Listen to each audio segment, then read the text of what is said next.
Un nuevo contenido de Uninorte Co. No olvides suscribirte a nuestro canal.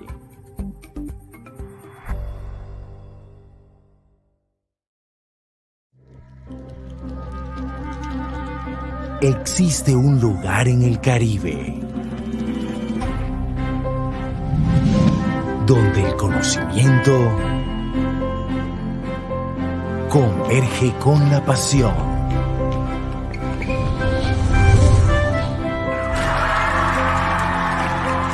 Donde se agudizan los sentidos y la creatividad alcanza metas inimaginables. Un lugar donde se revive la historia y se rompen las barreras para hacer ciencia. Donde la poesía se convierte en movimiento y las ideas empiezan a tomar forma. Un lugar donde la naturaleza, la tecnología y las personas se conjugan y te hacen único para toda tu vida. En donde se forman líderes visionarios, personas que transforman vidas mediante la educación. Un lugar desde donde se mira el pasado con gratitud y el futuro como un reto. Existe un lugar en el Caribe colombiano en donde te acompañamos a escribir tu historia. Conócenos. Universidad del Norte. Conoce la maestría en educación de la Universidad del Norte y accede a docentes con formación internacional y doctoral, misiones académicas, cotutorías internacionales, asignaturas blended, tesis focalizadas en nuestros 10 énfasis aprobados por el Ministerio de Educación Nacional y homologable un año con el doctorado. Estudia la maestría en educación en la Universidad del Norte. Conoce la maestría virtual en educación mediada por TIC de la Universidad del Norte, con flexibilidad para la formación en todas las áreas disciplinares. Fomenta el desarrollo de habilidades y competencias para el diseño de ambientes de aprendizaje presenciales enriquecidos con TIC desde una práctica pedagógica reflexiva, así como desde los diferentes escenarios de intervención de los participantes, con currículo pertinente a la formación global y local. Estudia la maestría virtual en educación mediada por TIC en Uninorte. Conoce la primera maestría en pedagogía social de Latinoamérica totalmente virtual de la Universidad del Norte. Comparte experiencias con docentes y estudiantes de distintas universidades del mundo. Accede a amplios recursos digitales y aprende lineamientos para la intervención en diversos grupos poblacionales y múltiples contextos de acción socioeducativa. Estudia la maestría en Pedagogía Social e Intervención Educativa en Contextos Sociales en Uninorte. Conoce el doctorado en Educación de la Universidad del Norte y fórmate en investigación de alto nivel. Obtén una experiencia de pasantía internacional y accede a redes de investigación con docentes de universidades nacionales e internacionales. Estudia el doctorado en Educación en la Universidad del Norte.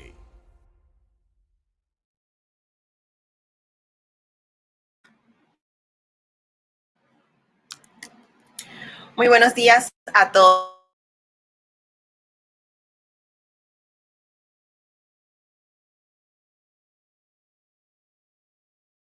Políticas públicas en educación, desafíos de la formación inicial de docentes en Colombia.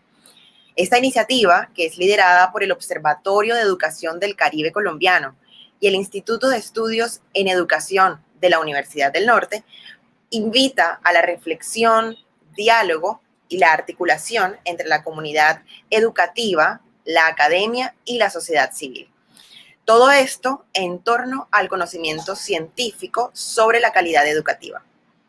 Este evento será presidido por el doctor Adolfo Meisel Roca, quien es el rector de Uninorte, y por el doctor José Aparicio Serrano, actual presidente nacional de la Asociación Colombiana de Facultades de Educación, ASCOFADE, a quien les damos la palabra. Muy buenos días, es un placer estar aquí en este noveno edición del Foro de Políticas Públicas en Educación. Saludo a nuestros conferencistas del día de hoy, a Matt O'Reilly, director del Centro de Investigación Educativa C-Space de Birmingham City University, Claudia Pedraza Gutiérrez, coordinadora del programa de formación de docentes del Ministerio de Educación Nacional, Carlos Ariel Henao Pulgarín, presidente de la Asociación Nacional de Escuelas Normales Superiores, y Silvia Martínez Sousa, presidente del capítulo Caribe de la Asociación Colombiana de Facultades de Educación, ASCOFADE. Quisiera señalar, como historiador económico, que en el siglo XIX hubo tres temas que ocuparon el centro del debate político en nuestra nación. Y esos tres temas eran la relación entre la Iglesia y el Estado, o sea, el tema de si había separación de la Iglesia y el Estado o no.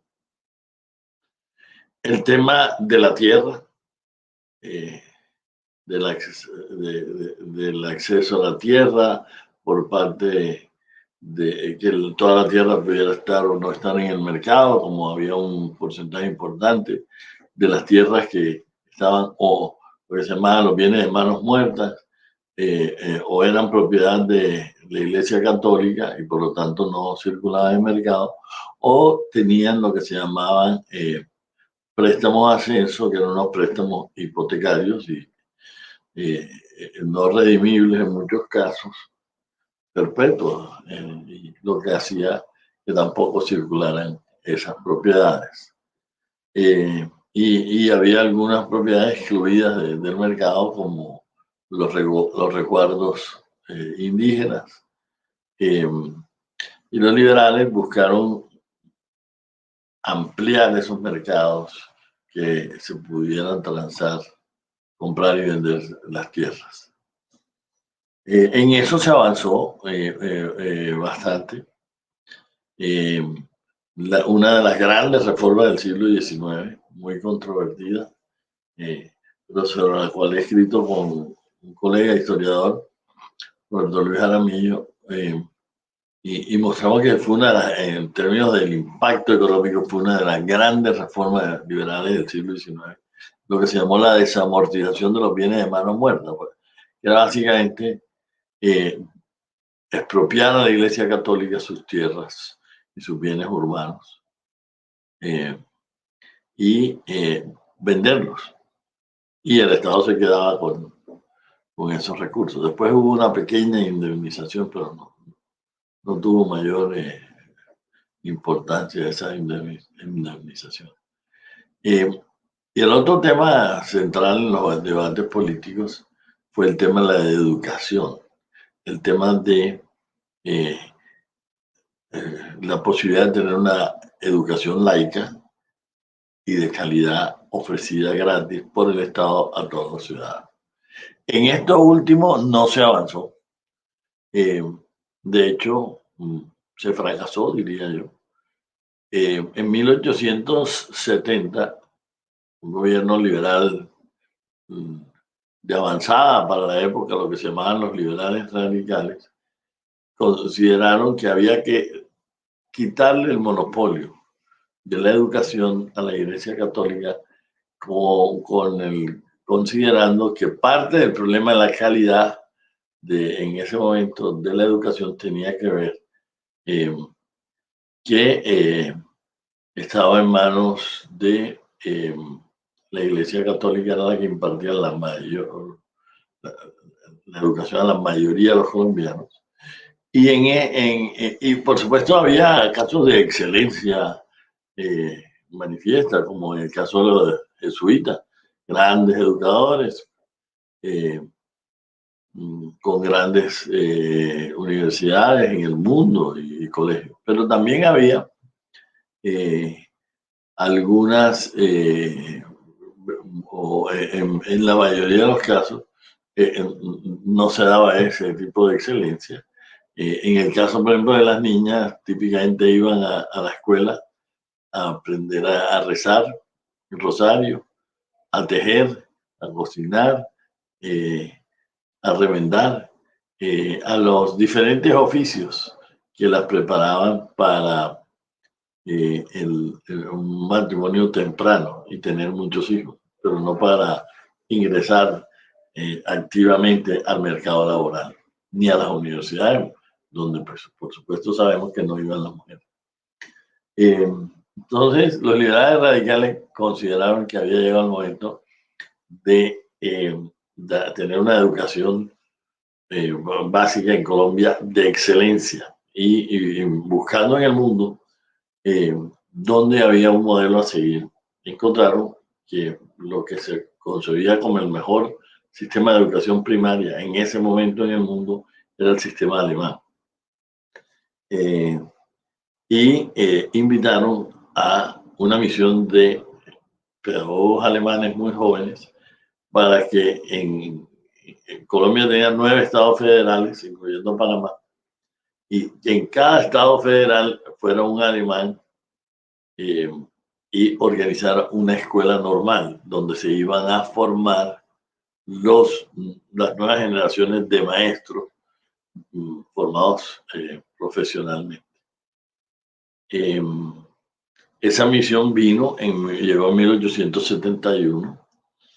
Ese mismo año, lo sé por tradición oral familiar, ese mismo año salió a esa misión hacia Colombia, salió también una misión de pedagogos alemanes a Japón, que en ese momento estaba haciendo las grandes reformas Meiji, que fueron la base para el despegue enorme económico de Japón de finales del siglo XIX y comienzos del siglo XX.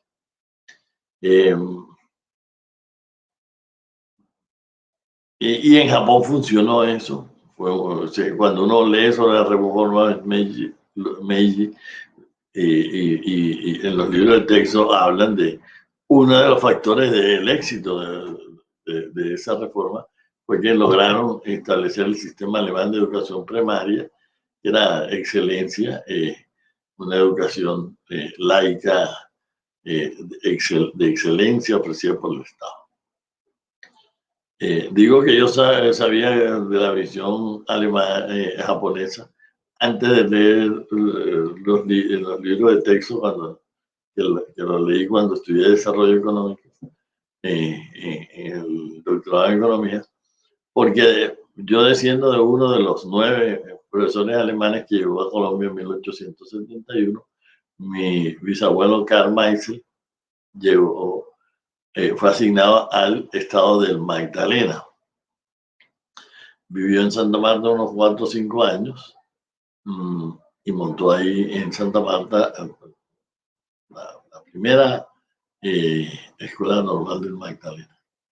Pero como sabemos, pocos años después de que llegó a esta misión, los liberales radicales perdieron el poder, vinieron de vuelta a los conservadores, lo que se llamó la regeneración, y echaron para atrás muchas de las reformas que habían adelantado los liberales radicales, entre otras esta de la educación. No echaron para atrás el de la reforma de la tierra, porque los conservadores hubieran tenido que devolver tierra también. Ellos también compraron tierra a buen precio, de lo que habían sido tierras de la iglesia. Entonces, yo menciono que sabía de que salían misiones porque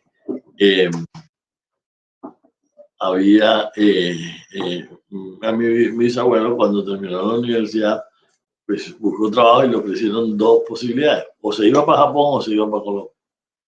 Nunca escuché cuál fue la razón de él para escoger Colombia.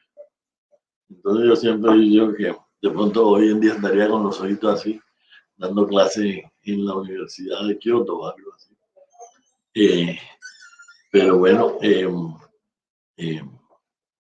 tal vez si él hubiera tenido una visión de lo que iba a suceder, quién sabe cuál hubiera sido su decisión. Creo que tenía, de ambos sitios tenía muy poca información.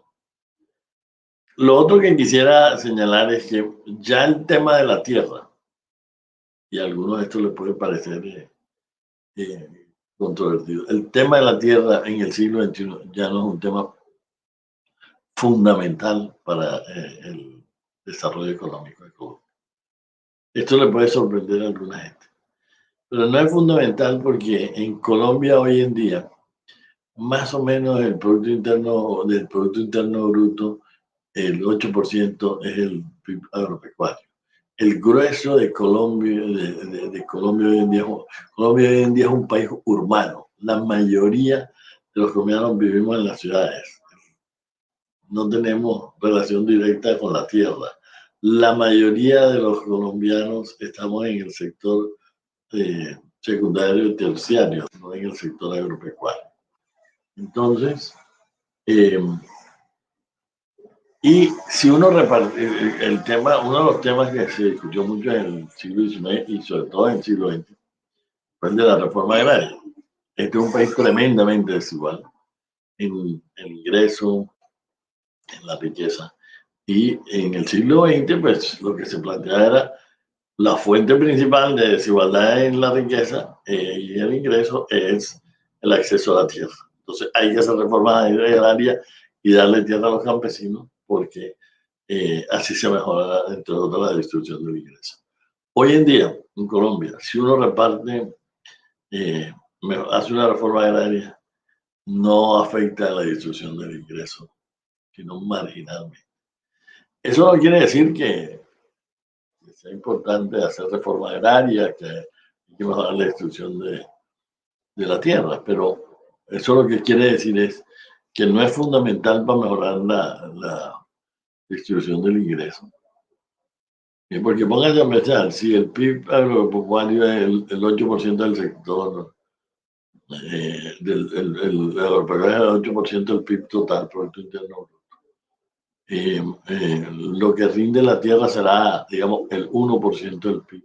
Si uno reparte el 1% del PIB, no cambia mucho la distribución del ingreso. ¿Dónde está? Pero lo que sigue vigente en el comienzo del siglo XXI, y es muy relevante para este seminario, es el tema de igualdad de oportunidades en el acceso a la educación. La fuente principal de desigualdad en Colombia hoy en día en el ingreso tiene que ver con una muy mala distribución del capital humano. Y ese capital humano se logra a través de la nutrición, que no debería haber desnutrición en Colombia, acceso a la salud y acceso a educación de calidad. El cuello de botella más grande para mejorar la distribución del ingreso en Colombia hoy en día es igualdad de oportunidades para el acceso a educación de buena calidad, empezando con la primera infancia, todos los estudios muestran que tiene una rentabilidad altísima, por encima del 10%. Ningún proyecto de inversión en infraestructura alcanza esos niveles de rentabilidad. Entonces, hay que enfatizar la importancia estratégica de la educación para el futuro de nuestro país, para que este país sea un país más justo, para que crezca más, para que tengamos mejor distribución del ingreso, mejor calidad de vida, porque la educación tiene toda clase de efectos de un círculo virtuoso. Cuando las madres son educadas, la mortalidad de los hijos baja, la nutrición de los hijos mejora, las condiciones sanitarias mejoran. Hay muchas Además que, por supuesto, el rendimiento en el mercado laboral, el ingreso de las mujeres al mercado laboral, que ya es tan importante, es una de las grandes transformaciones de la sociedad colombiana en los últimos 100 años, es el, el acceso de ingreso de las mujeres al mercado laboral formal, que eso se ha logrado en parte por la reducción, pues obviamente, de número de hijos que están teniendo las mujeres colombianas, porque cuando tenían 7, 8, 9 hijos, pues era imposible poder participar en el mercado laboral. Y hoy en día el promedio de hijos que tienen las colombianas está cercano a 2, incluso un poco por debajo de 2. Y si uno habla con las estudiantes universitarias, pues encuentra que por ahí la tasa de reemplazo no se va a lograr, porque en promedio las universitarias quieren tener un hijo, y para que se mantenga la población constante tendrían que tener 2 hijos. Entonces, en el país, mucha de los debates que vienen hacia adelante van a tener que ver con esto de la igualdad de oportunidades, la educación, cómo se reparte el presupuesto, qué tan grande es ese presupuesto en comparación a otras inversiones y gastos que hace el Estado, en qué sitio específico o en qué área específica de la educación se invierte. Y yo, por supuesto, soy un convencido que la mejor inversión es aquella que se hace en la primera infancia. No hay derecho en que nosotros tengamos niños desnutridos a nivel de desarrollo que tenemos, niños que no tienen una buena educación básica y una buena acceso a la salud. Entonces, ese es un gran reto que tiene nuestra sociedad, avanzar en este frente. Y yo por eso celebro la realización de este tipo de eventos donde podemos ventilar estos problemas del país, que son los problemas más importantes, si nos ponemos a pensar, porque son los que van a permitir que Colombia sea cada vez un país con una economía más dinámica y con una sociedad más justa. Entonces, deseo que estas deliberaciones sean muy productivas, que se discutan estos temas y que ojalá salgan propuestas para mejorar las políticas públicas. Entonces, José, te felicito por esta iniciativa. Es un placer escucharlos. Muchísimas gracias, rector. Es un placer para mí también estar esta mañana aquí con el doctor Adolfo Meisel, el rector de la Universidad Norte. En este momento estoy presente en este 9º Foro de Políticas Públicas como presidente de la Asociación Colombiana de Facultades de Educación. Doy un saludo de agradecimiento a la Universidad Norte en cabeza del doctor Adolfo Meisel, al coordinador del observatorio, el doctor Jorge Valencia, y a todos los invitados con los que tendremos oportunidad de compartir esta mañana, al doctor Pato Leri de la Universidad de Birmingham, a la doctora Claudia Pedraza, que es coordinadora del programa de formación docente del Ministerio de Educación Nacional, y a mi querida colega y amiga, la doctora Shirley Martínez, quien es presidente del capítulo Caribe de ASCOFADE. También, por supuesto, a los académicos y colegas de la Universidad Norte, al doctor Juan David Parra, y a nuestros queridos colegas en esta empresa de la educación, que son los directores de las escuelas normales en todo el país. Como presidente de la Asociación Colombiana de Facultades de Educación, es para nosotros, desde la Junta Nacional, un placer estar presente en estos eventos regionales que se llevan a cabo, en este caso en el Foro de Políticas Públicas, en el que venimos participando junto con la Universidad del Norte ya desde hace varios años. Este foro se lleva a cabo 2 veces al año. Una de ellas se realiza en el campus de la Universidad del Norte y la otra siempre en alguno de los campus de las facultades de educación del Caribe colombiano. Y en ese segundo foro anual siempre cuenta con el apoyo de Ascofade.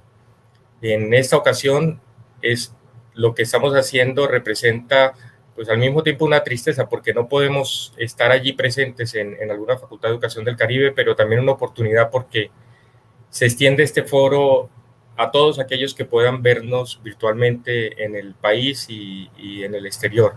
Y por eso a través de la Asociación Colombiana de Facultades de Educación pues hemos hecho esta convocatoria para estar con nosotros aquí esta mañana. Desde la asociación celebramos enormemente el tema que se ha decidido para este foro, la formación de docentes, porque coincidimos con lo que planteaba el doctor Meisel, que sin duda la educación es uno de los temas fundamentales y debería ser siempre prioritario en la agenda pública. La educación infantil especialmente, pero dentro de ese contexto macro de la complejidad de la educación, uno de los elementos esenciales tiene que ver con la calidad de los docentes. Sin duda debería darse una educación de calidad en todos los niveles y por eso el papel de los docentes es tan fundamental para que eso ocurra, pero en la infancia más que en ningún otro momento, porque sabemos que los niños y niñas que están en proceso de desarrollo están a expensas de lo que los docentes les propongan. Y en ese sentido peleamos desde la Asociación Colombiana de Facultades de Educación porque cada vez las facultades, que son el lugar donde se da esa formación inicial, puedan ser un espacio para el desarrollo de las competencias necesarias para que sus egresados luego puedan ir a cada uno de sus lugares de trabajo y desempeñar la mejor labor posible como formadores, como guías, como creadores de espacios de aprendizaje, que es lo que sabemos hoy día que es deseable y necesario. Por eso estar aquí esta mañana con estos invitados internacionales del Ministerio de Educación, académicos, nos complace enormemente desde Ascofade apoyar este evento porque centrarnos en discutir sobre la formación de los docentes es uno de los temas esenciales y cruciales para la agenda presente y futura del país. Necesitamos que muchos otros de muchos sectores, y esa es la invitación con la que quiero dejarles en la mente a todos los que participan esta mañana, empiecen a pensar cómo desde el lugar donde estoy puedo aportar un grano de arena a mejorar la calidad de la educación. Y seguro que es posible. Habrá mucha gente trabajando en fundaciones, en ONGs, en organizaciones gremiales, en las empresas, en las universidades, por supuesto también en los colegios, las instituciones formales de educación.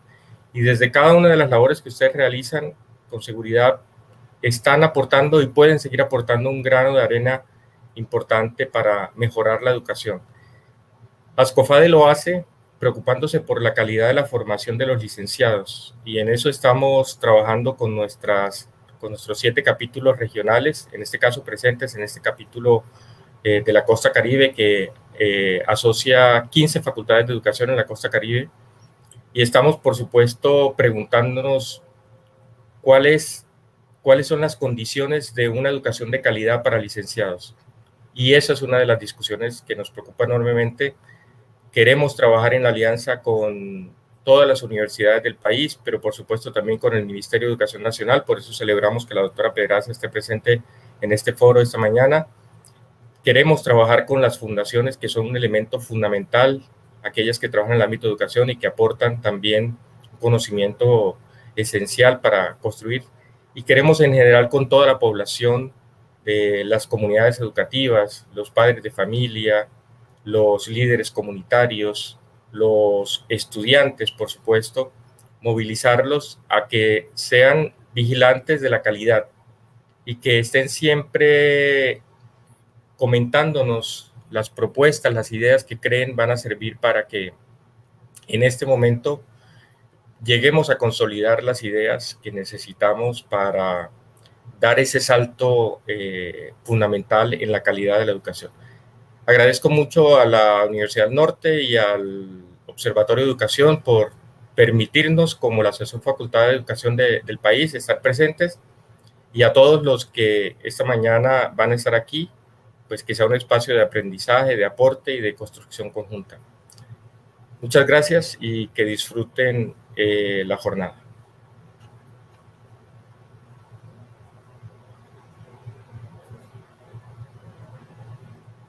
Muchas gracias. A continuación, la conferencia Reflexiones sobre el mejoramiento en la práctica docente universitaria a cargo de Matt O'Leary. Él es el codirector del Centro de Investigación Educativa C-SPACE de Birmingham City University. Matt O'Leary es profesor en educación de Birmingham City University y sus principales intereses en el campo de la investigación se centran en el impacto que tiene la política educativa en la enseñanza y el aprendizaje, especialmente en el contexto del aprendizaje profesional y el desarrollo docente. Es reconocido internacionalmente por su extenso trabajo sobre el uso de la observación en el aula y lección para comprender y mejorar la enseñanza y el aprendizaje. Su investigación pionera sobre la observación en los sectores de la educación superior y complementaria en inglés ha tenido un impacto significativo en la política educativa y el pensamiento y la práctica de los líderes, profesionales e investigadores de la educación, tanto en el Reino Unido como a nivel internacional durante la última década. Bienvenido, profesor Matt. Pues muchísimas gracias, Lorena. Y gracias al rector, doctor Maisel, y al doctor Serrano para la bienvenida. También al Observatorio de Educación y la Universidad del Norte por la invitación para hablar hoy en este evento. Es un verdadero placer participar en el evento y también quiero agradecer a Juan Parra por invitarme y por organizar este encuentro. Creo que fue hace como 3 o 4 años que nos conocimos en línea, Juan y yo, y compartimos algunos intereses comunes de investigación. Así que es estupendo poder colaborar en este evento y espero que pueda ser el principio de futuras colaboraciones. Voy a empezar a compartir mi pantalla. Si alguien me puede decir si lo ve bien al principio. Sí, se ve perfecto.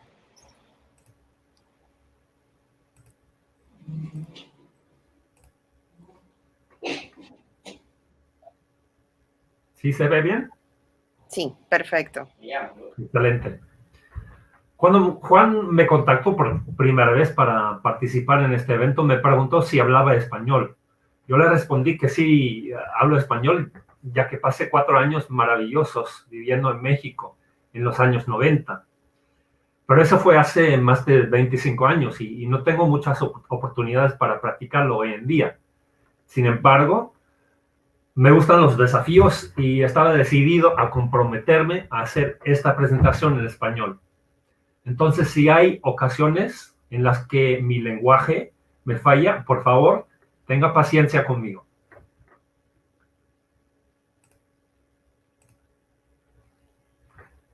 Hay 2 partes principales en el enfoque de mi presentación de hoy. En primer lugar, quiero provocar una discusión sobre los conceptos de calidad y el mejoramiento de la enseñanza en la educación superior y presentar una crítica de los sistemas actuales de rendición de cuentas.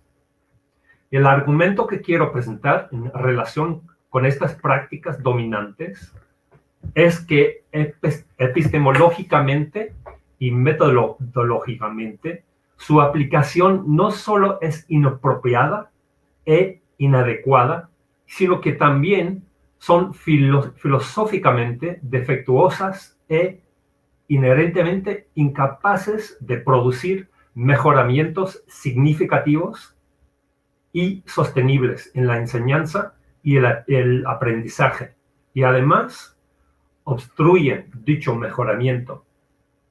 En esta primera parte de mi presentación quiero centrarme en discutir el concepto de rendición de cuentas.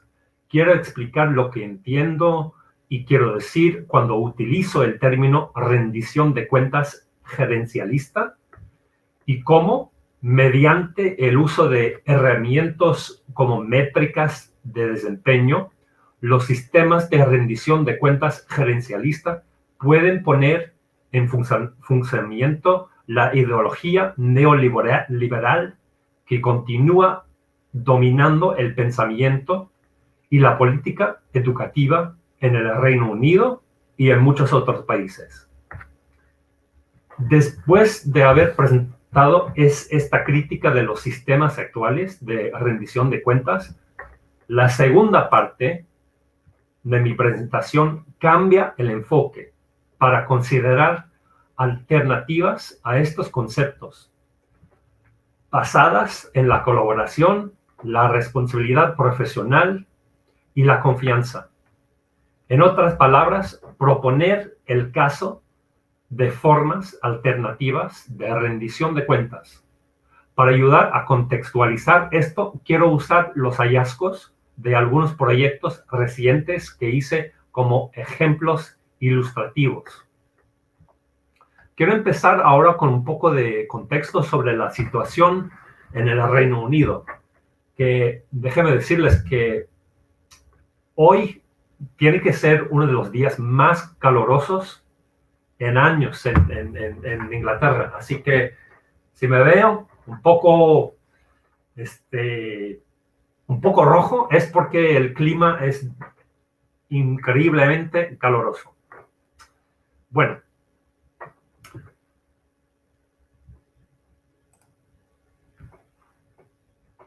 En los últimos años, la profesión docente en Inglaterra ha experimentado una crisis fundamental.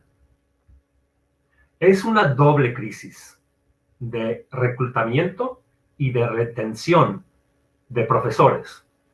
En primer lugar, una crisis donde no poder reclutar suficientes profesores y en segundo lugar, de no poder retenerlos.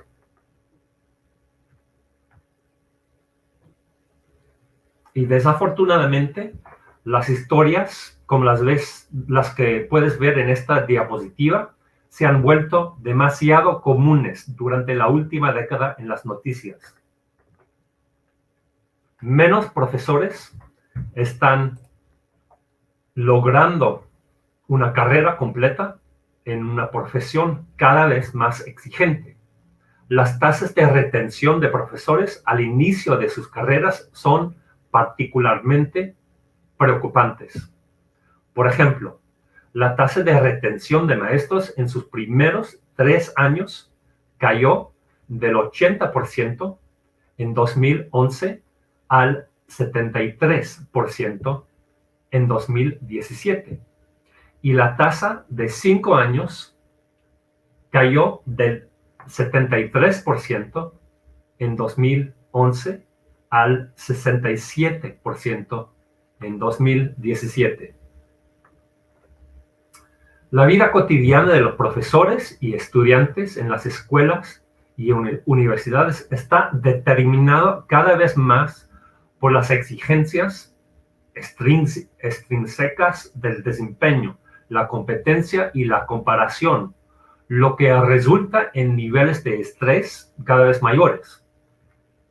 Por ejemplo, en 2012, el Ejecutivo de Salud y Seguridad informó que la docencia era una de las 3 ocupaciones en el Reino Unido que reportaban la mayor incidencia de estrés y depresión. También, según un estudio de UNICEF de 2009, el Reino Unido se ubicó en la parte inferior de la clasificación de bienestar infantil entre los países desarrollados. Y como padre de 2 hijas en la escuela primaria y secundaria, encuentro eso increíblemente preocupante. La mayor parte de la atención de los medios se centra en las escuelas, pero es importante enfatizar que esto no es un problema que se limite a las escuelas. También hemos visto un aumento en académicos universitarios que abandonan la educación superior e incluso los que permanecen informan niveles sin precedentes de estrés y problemas de salud mental, ya que tienen que aguantar grandes cargas de trabajo y en algunos casos sistemas de gestión cada vez más opresivos.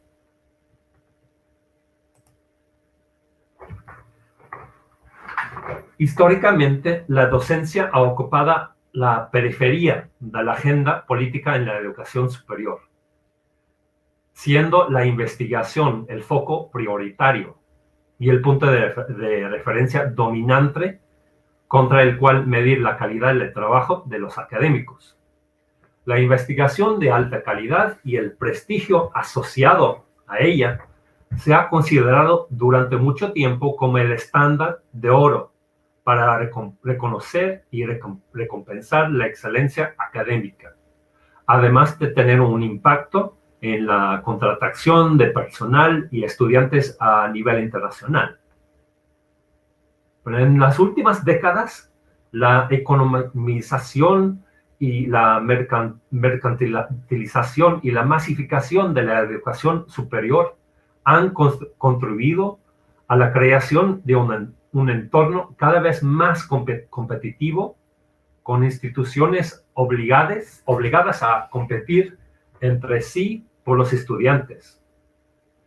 Es en el contexto de este entorno que la calidad de la enseñanza ha surgido como un área de enfoque político, con la investigación sobre la enseñanza y el aprendizaje de los estudiantes teniendo un papel cada vez más importante para informar el debate, particularmente en términos de evidencia de investigación que se utiliza para apoyar a los profesores y a sus estudiantes para que comprendan mejor y al final mejoren su enseñanza y aprendizaje.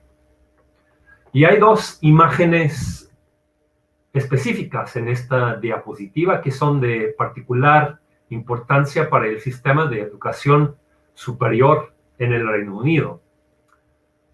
El primero, de la izquierda, se refiere a la encuesta nacional de estudiantes.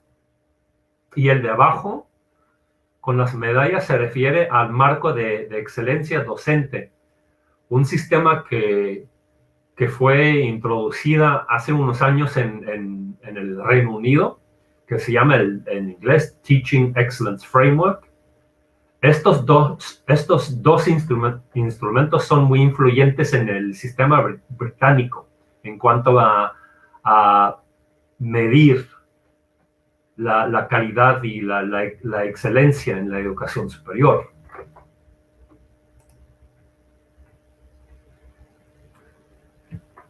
Dichos enfoques tienen la tendencia a conceptualizar la enseñanza y el aprendizaje a través de un lente instrumentalista y tecnificado, viéndolos reductivamente como procesos lineales separados por correlaciones observables y medibles entre la entrada, en este caso, enseñanza, y la salida, o sea, aprendizaje.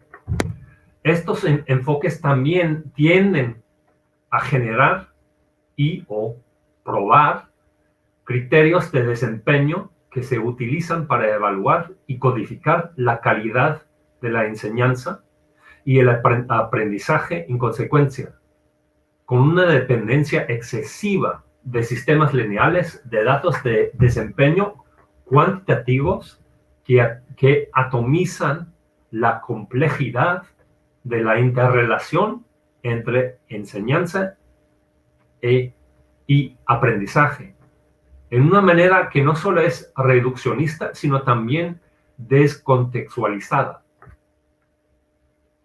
Pero no es sorprendente que los políticos y los formuladores de políticas hayan favorecido los estudios de investigación cuantitativa en educación, ya que generan datos que alimentan modelos de gobernanza y regulación que se basan en lo que Bamber denomina metricación, que ella describe como el uso sistémico de métricas principalmente con fines de gestión y rendición de cuentas. Estos sistemas han dominado la política de educación superior en los últimos años, donde la facilidad de gestión y medición de los datos se han convertido en los impulsores clave. La medición de todo es fundamental para la experiencia educativa moderna. Sin embargo, el hecho de que dichos enfoques se hayan normalizado y adoptado por los sistemas educativos de todo el mundo no valida su eficacia para mejorar el conocimiento y la práctica en el campo de la enseñanza y el aprendizaje, ni justifica que los responsables de la formulación de políticas dependan demasiado de ellos.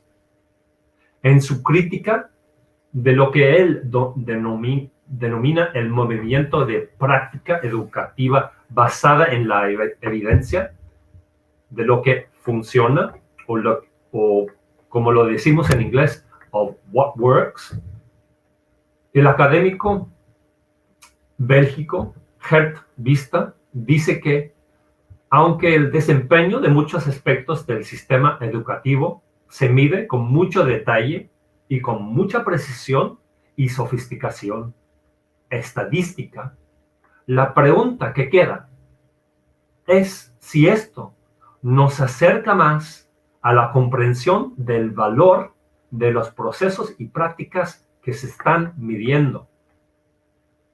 Basándome en el pensamiento de Wista, diría que no solo es importante considerar la cuestión del valor, sino también la eficacia de los estudios de investigación cuantitativa positivistas en educación y su capacidad para avanzar en la comprensión y la práctica aplicada. El posicionamiento ontológico, epistemológico y metodológico que adopto en mi investigación se basa en la creencia de que la enseñanza y el aprendizaje no son procesos separados, sino que están interconectados y se informan entre sí de una manera compleja, matizada e iterativa. Esto contrasta con los enfoques positivistas, que conceptualizan los procesos de enseñanza y aprendizaje como productos de desempeño individualistas que pueden desglosarse en unidades cuantificables. Una de las consecuencias de esta dependencia de las métricas cuantitativas en la educación y de hecho en otros servicios públicos es que los datos cualitativos a menudo se dejan de lado. Se consideran una fuente adicional a los principales conjuntos de datos cuantitativos o incluso son inferiores, lo que no solo exacerba esta dependencia de los datos cuantitativos, pero en realidad socava el valor de los datos cualitativos por derecho propio. También refuerza el argumento del académico británico Stephen Ball, que dice que estamos sujetos a números y somos sujetos numerados, como resultado de lo que él llama la tiranía de los números. En su forma más literal, rendición de cuentas significa una narrativa. Su significado predeterminado no es una descripción numérica de algo, aunque esa es cada vez más la forma en la que la mayoría de organizaciones lo interpretan y lo ponen en práctica hoy en día.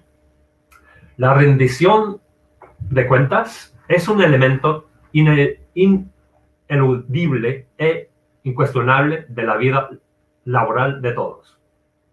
y naturalmente es de esperar, ya que todos tenemos responsabilidades que cumplir.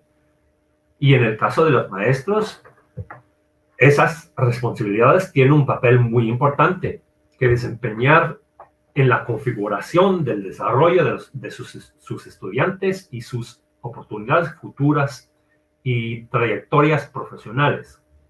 Muchos de los sistemas y prácticas de rendición de cuentas que juegan un papel tan importante en el funcionamiento de las organizaciones educativas en estos días se origen en el mundo de las finanzas y los negocios, como parte de una agenda ideológica, a menudo denominada Nueva Gestión Pública, o New Public Management en inglés, que fue impulsada durante los gobiernos de Ronald Reagan y Margaret Thatcher en la década de los 80, para mejorar la eficiencia y la rendición de cuentas de los servicios del sector público. Algunos de estos sistemas y prácticas se transfirieron directamente de estos lugares de trabajo corporativos y en algunos casos imponerse a procesos que no son económicos ni cuantificables de la misma forma. Lo que muchas de estas herramientas y sistemas tienen en común es que intentan desglosar los procesos y actividades educativos en unidades cuantificables. Por supuesto, siempre hemos usado métricas de un tipo u otro en educación, particularmente cuando pensamos en cosas como datos de admisiones y presupuestos, etc. Todos estos son ejemplos de cosas que se pueden contar, como nos recuerda la filósofa Honora O'Neill en la siguiente cita.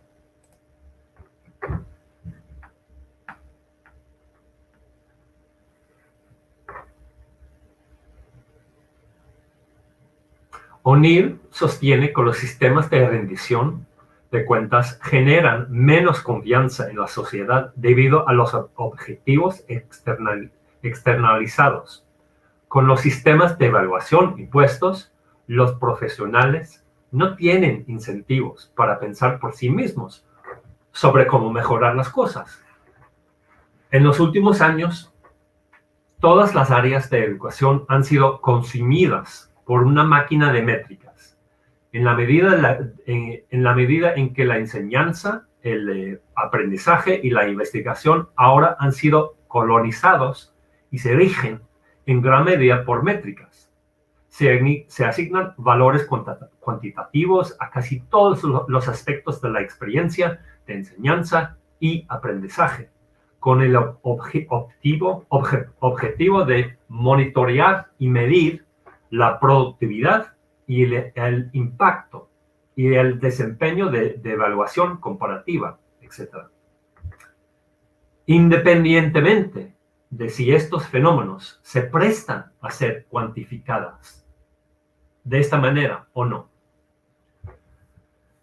A este momento me doy cuenta de que ya he usado el término gerencialismo varias veces sin definirlo, lo que quiero decir. Y me doy cuenta de que es un término con el que no todos están familiarizados.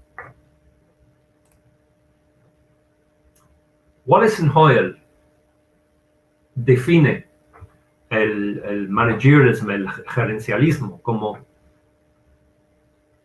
algo que se sustenta en una ideología que asume que todos los aspectos de la vida organizacional pueden y deben ser controlados. Como deja en claro la explicación de Wallace y Hoyle, el trabajo que hacen las escuelas, colegios, universidades, es algo que puede y debe ser controlado sistemáticamente, en gran parte, mediante un compromiso con la claridad y transparencia de los indicadores cuantitativos. En otras palabras, es una filosofía de línea de montaje industrializada que se remonta a los días de Henry Ford, a principios del siglo XX, hasta su equivalente moderno de un centro de distribución de Amazon. Pero esta es una filosofía problemática cuando se trata de enseñar y aprender por dos razones. En primer lugar, presupone que los procesos y los resultados de la enseñanza y el aprendizaje son controlables y medibles, y es posible controlarlos y medirlos de una manera consistentemente confiable, de la misma manera que pueden ser las piezas de automóvil o las cajas de Amazon Echo. En segundo lugar, socava la importancia y el papel del juicio profesional, o lo que Andy Hargreaves y Michael Phelan denominan capital profesional, professional capital, para dar sentido a estos complejos procesos. Como sostiene Stephen Ball, necesitamos profesores que emitan juicios en relación con los principios más que con los indicadores de desempeño. Una de las cosas que yo y mis colegas de Birmingham City University descubrimos en nuestra investigación reciente sobre el impacto y las implicaciones del marco de excelencia docente, o un sistema nuevo que se llama el Teaching Excellence Framework, en los académicos universitarios, fue una frustración colectiva por parte de los académicos, porque sus voces y sus experiencias no fueron valoradas en comparación con las narrativas impulsadas por métricas dominantes. Esto los dejó con una sensación de impotencia y pérdida de capacidad para influir en las prioridades estratégicas de su trabajo principal. La política fue algo que se les impulsó en lugar de que ellos desempeñaran un papel activo en la formulación de políticas de sus propias organizaciones. Aquí estoy compartiendo dos diapositivas de los resultados de ese proyecto.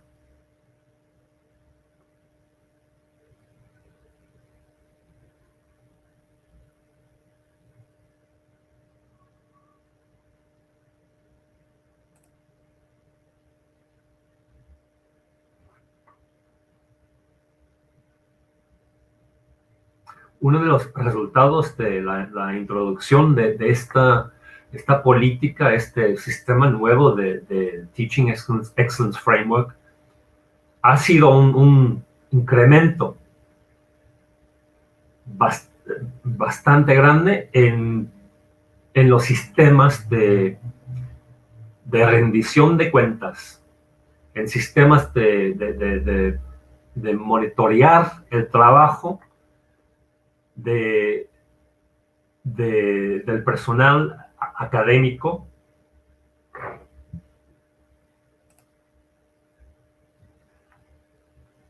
Una pregunta crucial que debemos considerar sobre el papel de la rendición de cuentas en la educación es los sistemas y mecanismos de rendición de cuentas que rigen el trabajo de los educadores ayudan o dificultan su labor y su relación con sus estudiantes. Por supuesto, no es una opción binaria. No todas las formas de rendición de cuentas son malas. No estoy diciendo eso. Algunas tienen un papel muy importante. Pero, ¿en qué punto estos sistemas invaden e interfieren con la actividad central de los educadores? Eso me parece un indicador clave para evaluar su propósito y costo de oportunidad. Muchos de nosotros en educación nos encontramos actualmente en un entorno en el que lo que se mide ya no representa necesariamente o realmente lo que realmente valoramos en educación. En cambio, nos vemos obligados a valorar lo que supuestamente se está midiendo.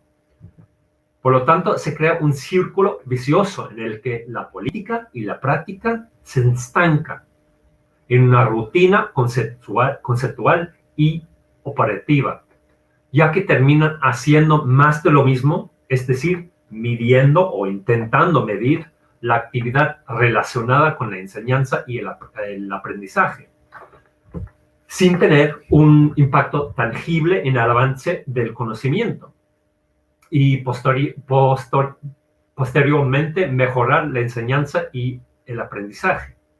Esto inevitablemente plantea la cuestión de cuál es la mejor forma de romper este círculo, lo que me lleva a la segunda y última parte de la presentación de hoy. La confianza es un principio fundamental del trabajo de profesionales como los profesores. Cuando la confianza en los profesionales se ve comprometida, las mismas responsabilidades que se espera que asuman estos profesionales también se ven comprometidas. Los sistemas y las políticas de rendición de cuentas no deben poner en peligro ni diluir esa confianza, sino que deben fortalecerla. En palabras del experto en educación, el académico finlandés Pasi Sahlberg, un sistema de rendición de cuentas debe priorizar el aprendizaje primero y luego minimizar el efecto negativo que los sistemas de rendición de cuentas basados en pruebas y exigidos externamente tienen en el trabajo de los profesores. Cuando yo leí por primera vez ese artículo de Sahlberg, que es un artículo que escribió en 2011, titulado Rethinking Accountability, inmediatamente me hizo pensar en el importante papel que juegan los líderes efectivos para que esto suceda. Protegen a sus profesores de la burocracia onerosa y la responsabilidad gerencial, lo que mejor que pueden. En el proceso, esto libera al personal para que se concentre en lo más importante. Y vimos un gran ejemplo de esto en uno de los estudios de caso involucrados en nuestro proyecto reciente de Birmingham City University que exploró el papel del liderazgo en el mejoramiento de la enseñanza y el aprendizaje en los colegios de Inglaterra. En uno de los estudios de caso, en ese proyecto, creamos el término Structured Autonomy, o autonomía estructurada, para describir un enfoque que estaba en el corazón del éxito de uno de los colegios que participó en nuestro proyecto, y el mejoramiento en la enseñanza y el aprendizaje. Autonomía estructurada implica una relajación del control de arriba hacia abajo y una devolución del liderazgo a los maestros, lo que se realizó mediante la introducción de una iniciativa conocida en este colegio como Teaching Triangles. Y fue a través de estos triángulos que los profesores recibieron el poder de apropiarse de su desarrollo profesional. Los líderes del colegio crearon las condiciones necesarias para apoyar esta autonomía estructurada, mediante la cual los maestros pudieron ejercer su agencia profesional sobre su propio desarrollo profesional. Y aquí vemos una ilustración de las etapas involucradas en esta iniciativa de Teaching Triangles.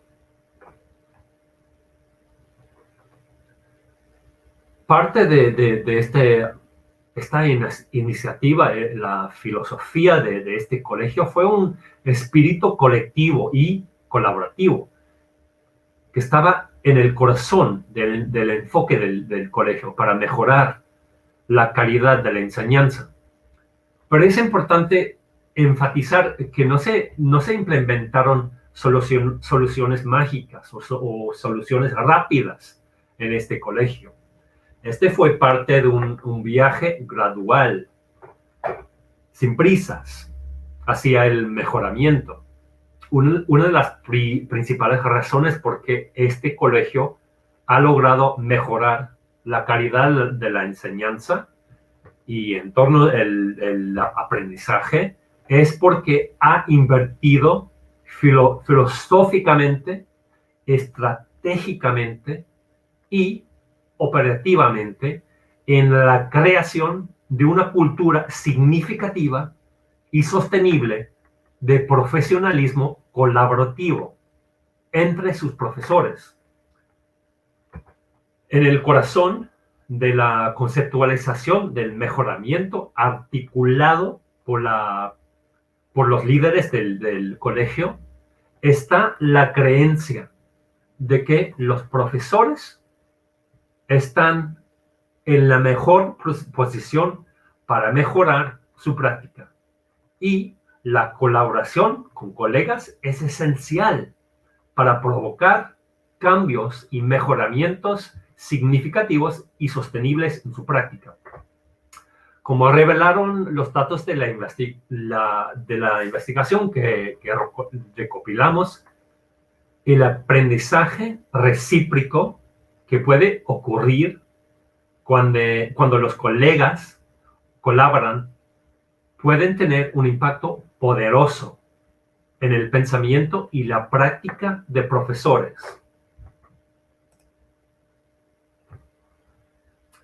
El concepto de autonomía estructurada fue una característica distinta y de hecho una fortaleza del papel de liderazgo en la priorización y mejoramiento de la enseñanza y el aprendizaje en este colegio. Era un concepto que parecía lograr un equilibrio entre las nociones interrelacionadas, pero en mi opinión, igualmente distintas, de rendición de cuentas y responsabilidad, con el énfasis en la última. El académico Michael Fielding caracteriza la responsabilidad como apoyarse en una base moral, en lugar del técnico gerencialismo en el que se ha convertido la rendición de cuentas, ofreciendo a su vez un mayor potencial para el trabajo profesional.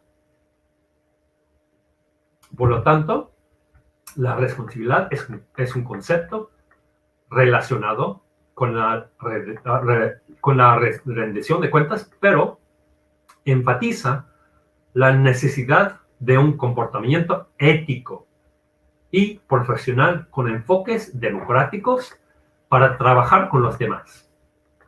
De esta manera, la responsabilidad se refiere a que los educadores utilicen su experiencia profesional para tomar decisiones sobre la práctica y el desarrollo. Cuando se dan cuenta de que es necesario mejorar, pero no están seguros de cómo afectar el cambio, tienen la responsabilidad de trabajar con otros para considerar cómo se pueden desarrollar e incorporar nuevas prácticas. Mediante la colocación de responsabilidad como la base para el desarrollo pedagógico, los académicos se convierten en responsables a los demás a través del diálogo continuo y la asociación. Esto hace que la responsabilidad sea un proceso contextualizado, más que uno basado en métricas genéricas. Aquí, todos son responsables de lograr un cambio sostenible que conduzca a mejores prácticas para la organización desde abajo. en lugar de depender de los objetivos y la rendición de cuentas desde arriba. Necesitamos poder confiar en los profesionales para llevar a cabo el trabajo para que están empleados y para hacer ese trabajo lo mejor que puedan.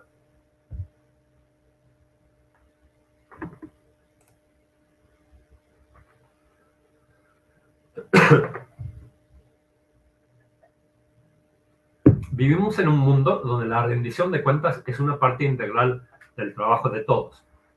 Y como mencioné anteriormente, existen razones importantes y totalmente justificables para ello. Esperar que eso cambie es, por supuesto, poco realista, pero también pierde el sentido.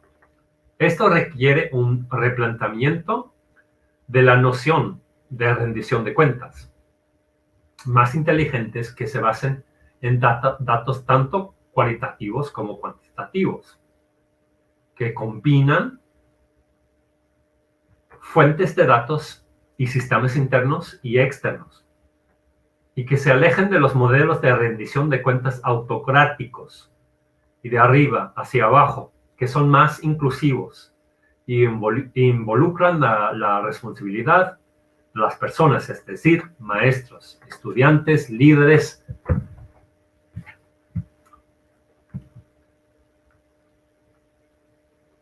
Pasando ahora al proyecto final en el que quiero centrarme.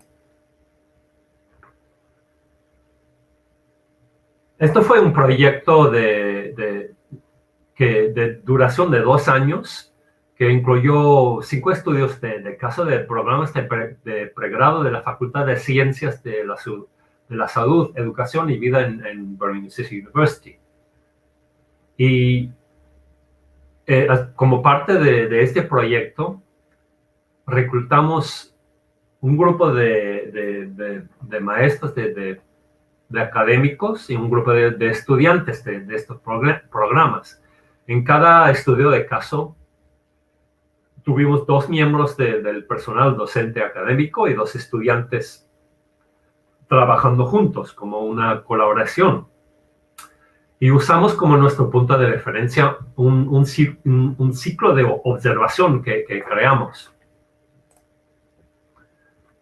Aquí pueden ver una foto de algunos de los académicos y los estudiantes que participaron en el proyecto.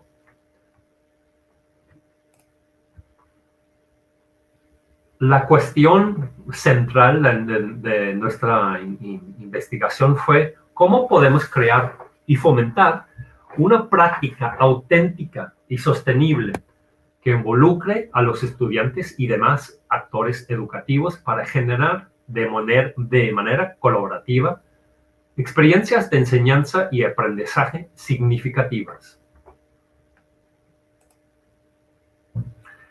Y quiero compartir algunos detalles sobre la base teórica y la metodología del proyecto, para que les da una idea de qué incluyó este proyecto. Empezamos con el proceso de pensar, de conceptualizar el proyecto. Y el primer paso fue reconceptualizar la observación como un ejercicio performativo de una práctica colaborativa. Como parte de ese proceso de reconceptualizar la observación, empezamos con una perspectiva de la observación como un método de evaluación, de reconceptualizar la observación como un método de evaluación sumativa del desempeño docente a un proceso de investigación educativa. Y también conceptualizar la identidad de los estudiantes como consumidores y evaluadores de su experiencia de aprendizaje para convertirlos en co-investigadores y productores de conocimiento junto con sus profesores. En cuanto a la metodología, usamos los hallazgos de investigaciones que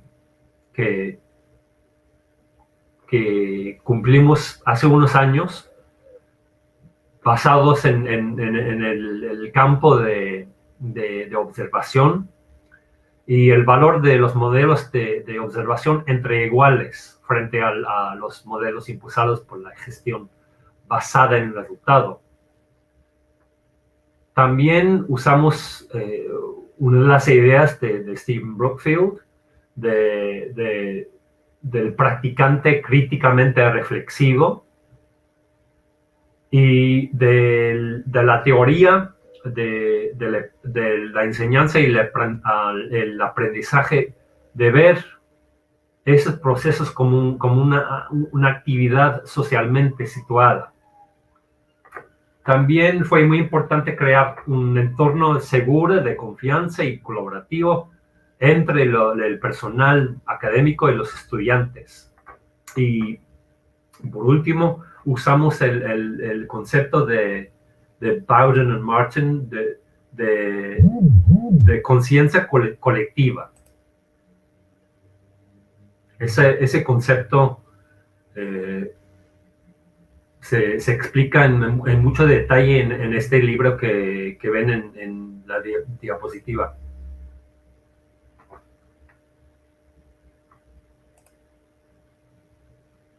Y aquí en esta hay una ilustración del ciclo de observación colaborativa que creamos para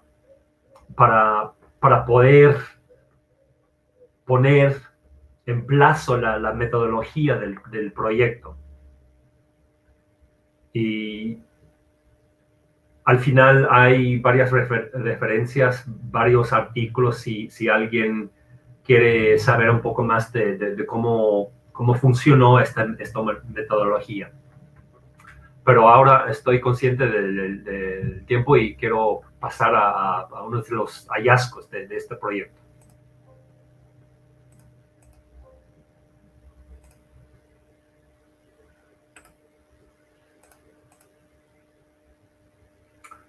Bueno,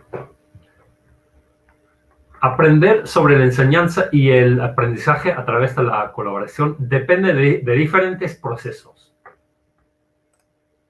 La colaboración entre el personal y los estudiantes es un proceso de creación y desarrollo de relaciones pedagógicas sustentadas en la confianza y la apertura.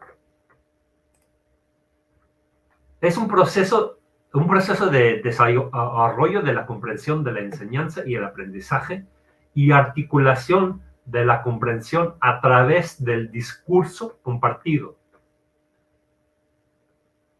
Un proceso de desarrollo de la comprensión y la práctica de la observación colaborativa.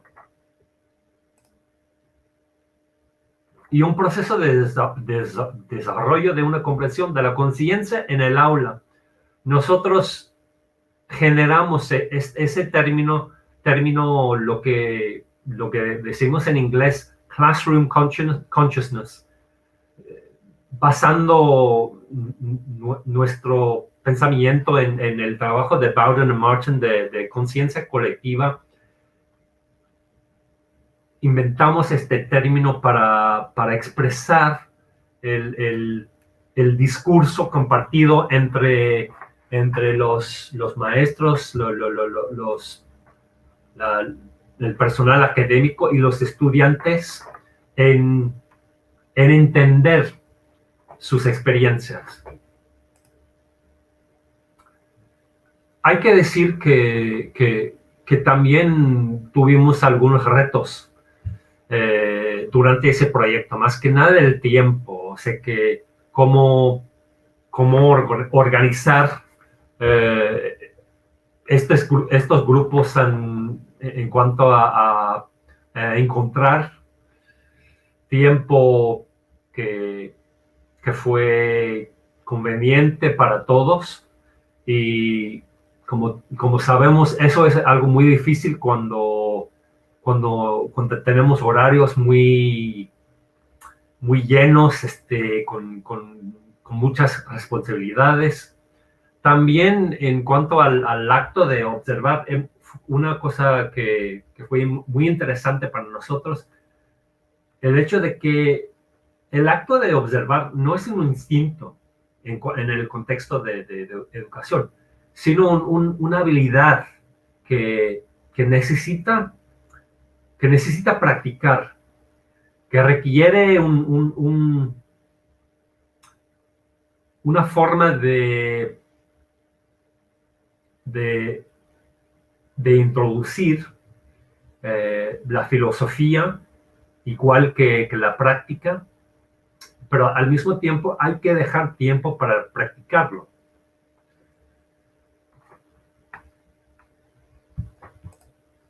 Bueno, algunas reflexiones finales. Un hallazgo importante que surge de esta investigación, de este proyecto en particular, es que los estudiantes y los maestros aprenden sobre el aprendizaje y la enseñanza al interactuar con sus compañeros y entre ellos, al compartir sus conocimientos y experiencias en foros colaborativos y cooperativos.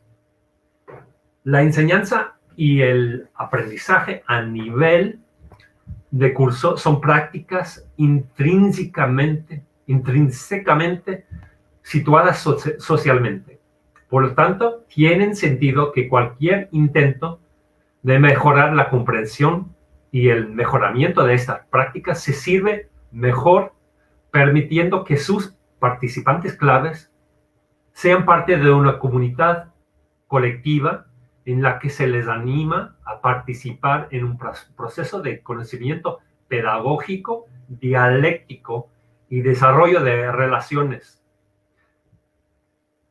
Ofrecer a estudiantes y docentes la oportunidad de examinar su comprensión y experiencias de enseñanza y aprendizaje y abrirles al intercambio dialógico les permite tomar conciencia de las fortalezas y áreas de desarrollo en sus prácticas.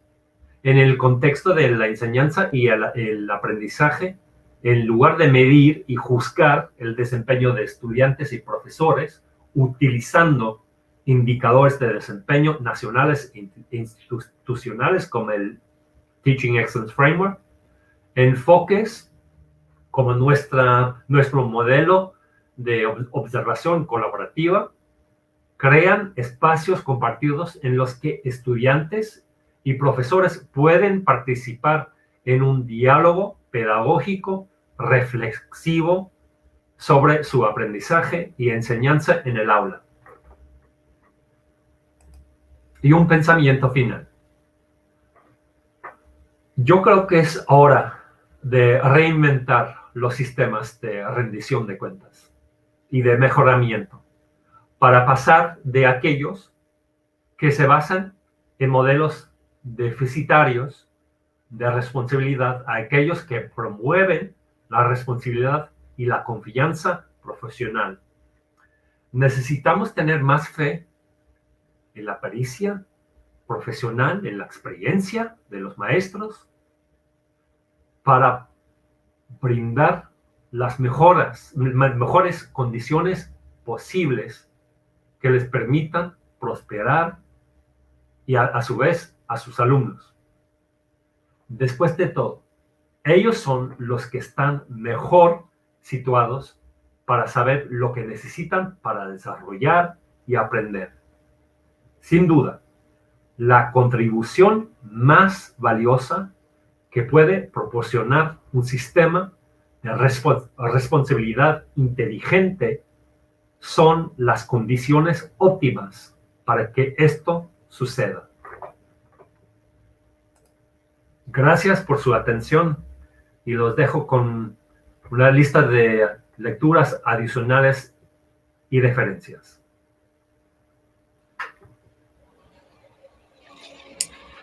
Muchísimas gracias, profesor, por su valiosa intervención.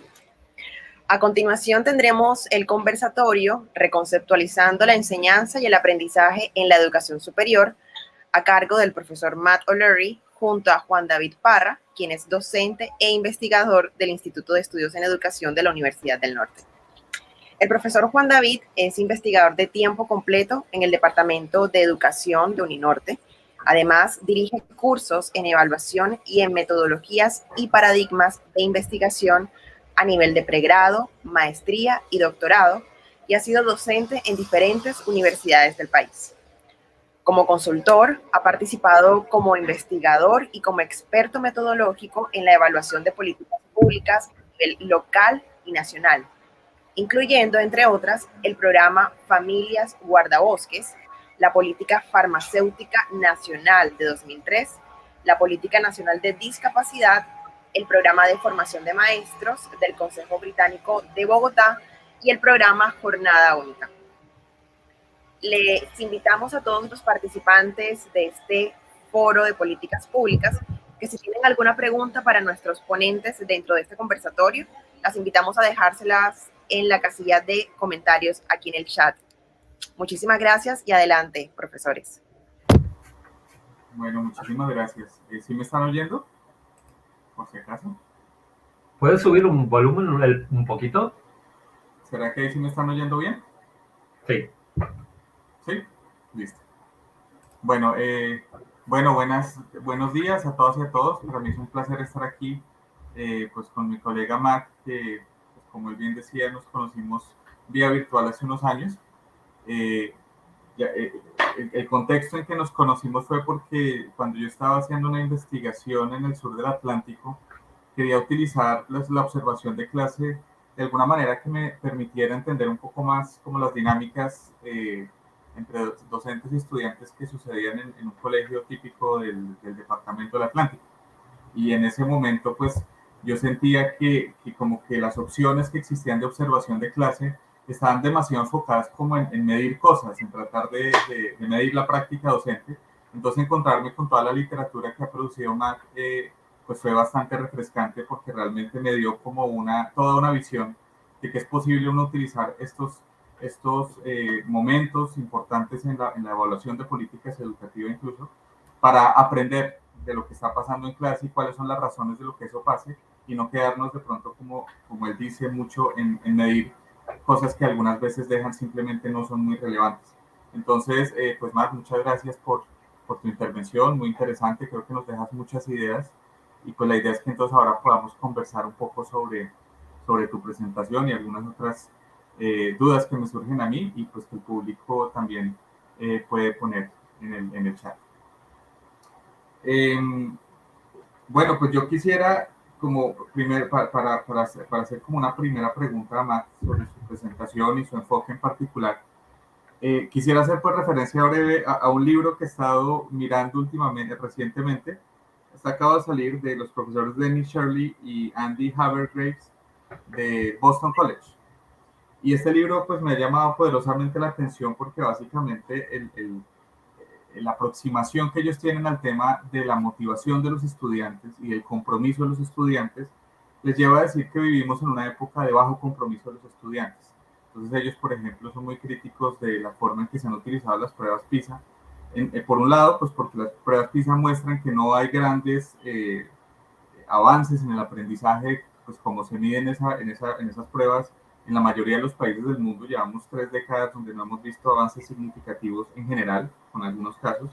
Pero ellos lo que más llaman la atención es sobre la dificultad que están teniendo los docentes a nivel mundial de comprometer a los estudiantes, de hacer que los estudiantes se convenzan que es importante estudiar. Hablan casi que según las encuestas PISA, un 30% más o menos de los estudiantes en el mundo revelan que sencillamente no les interesa la educación. Entonces yo creo que esto pues lo conecto con las ideas obviamente de la profesionalización docente, porque sin duda pues en la formación de los docentes pues debe estar algo de la explicación, no creo que toda, pero algo de la explicación de por qué tenemos estudiantes pues que sencillamente están desinteresados en estudiar. Entonces, con este contexto me gustaría preguntarte más sobre un sobre uno de los conceptos centrales de tu presentación, que es el accountability, o la rendición de cuentas. Y que según pues comprendí en tu presentación, tú lo que propones es que hay que resignificar un poco lo que es la accountability en la educación y acercarlo un poco más a eso que llamamos la responsabilidad profesional. Sin embargo, pensaría yo también que pues creo yo que es interesante profundizar en este punto, pues para que por un lado no haya una confusión de que, pues, que la responsabilidad es dejar de pedir rendir cuentas, porque tú mismo has dicho que es importante, y también preguntarte un poco sobre cómo entonces a partir de esta resignificación que tú estás proponiendo, deberíamos buscar también un equilibrio entre, o cómo encontrar ese equilibrio entre las demandas de accountability o rendición de cuentas que se tienen frente a la educación y que vienen desde diferentes lugares de la sociedad. Los empresarios tienen expectativas, las familias tienen expectativas, los mismos estudiantes tienen expectativas, como tú bien lo dices también, los sistemas de gestión del gobierno, las políticas públicas, todos tienen expectativas. Entonces, si profundizar un poco sobre cómo estos conceptos de rendición de cuentas, como tú los estás planteando, cómo nos permitirían o hasta qué punto encontrar un equilibrio en responder a las diferentes expectativas que tiene la sociedad sobre la educación. Pues es una buena pregunta, Juan, porque yo creo que por el momento hay un equilibrio muy desigual entre las demandas de los sistemas de rendición de cuentas y los beneficios de esos sistemas. En inglés tenemos un dicho, no sé si le suena a mucha gente, que you can't fatten the pig by just weighing it. O sea que, y trato de traducir eso en español, que no se puede engordar un cerdo pesándolo continuamente. Creo que los sistemas actuales de rendición de cuentas invierten demasiado tiempo en medir, o en muchos casos yo diría en intentar medir aspectos de la enseñanza y el aprendizaje, porque hablando de uno de los proyectos que incluí en la presentación sobre el marco de excelencia de la enseñanza, Teaching Excellence Framework, eso sí fue uno de los hallazgos que no compartí con colegas antes, que hicimos una encuesta de más de 4,000 académicos en universidades a través del Reino Unido. Y una de las cosas que muchos repetían fue que las herramientas, la tecnología que usaban para medir la calidad y la excelencia en la enseñanza como parte de este sistema del TEF, no tenía nada que ver con lo que estaba pasando en el aula. Entonces, hubo una falta de conexión entre supuestamente este ejercicio estaba midiendo. Y ahora, inevitablemente, yo creo que esta actividad tiene un costo de oportunidad. Cuanto más tiempo dedique a monitorear y medir algo, menos tiempo queda para desarrollar y mejorarlo. Y otra cosa que es importante considerar aquí es, últimamente, quién se beneficia de los sistemas de rendición de cuentas. Hay momentos en los que para mí no está claro si hay beneficios además de la burocracia. Y permítame darles un ejemplo de un área de mi propia investigación en el campo de observación. En los colegios terciarios de Inglaterra, que que son diferentes a las universidades y las escuelas. O sea que los colegios, lo que nosotros llamamos colegios de further education, se quedan entre las escuelas y las universidades. Y yo sí he hecho varios proyectos de investigación en colegios. Y hace unos años hice un proyecto de investigación que exploró la actividad de observación en los colegios. Y si les digo que cada año, cada profesor tiene una observación de su práctica docente al menos una vez al año, para la gestión basada en resultados. Y esa actividad se requiere una cantidad considerable de tiempo y recursos para realizarla. Pero fue muy interesante un hallazgo de ese proyecto que salió, que reveló que aparte de los sistemas de auditoría de los colegios, no había beneficios para los involucrados. Entonces, para mí, esto plantea la pregunta de por qué una organización invertiría tiempo y recursos en hacer algo que aparentemente no parece beneficiar a nadie. Desde una perspectiva empresarial, digamos que no, eso no tiene sentido.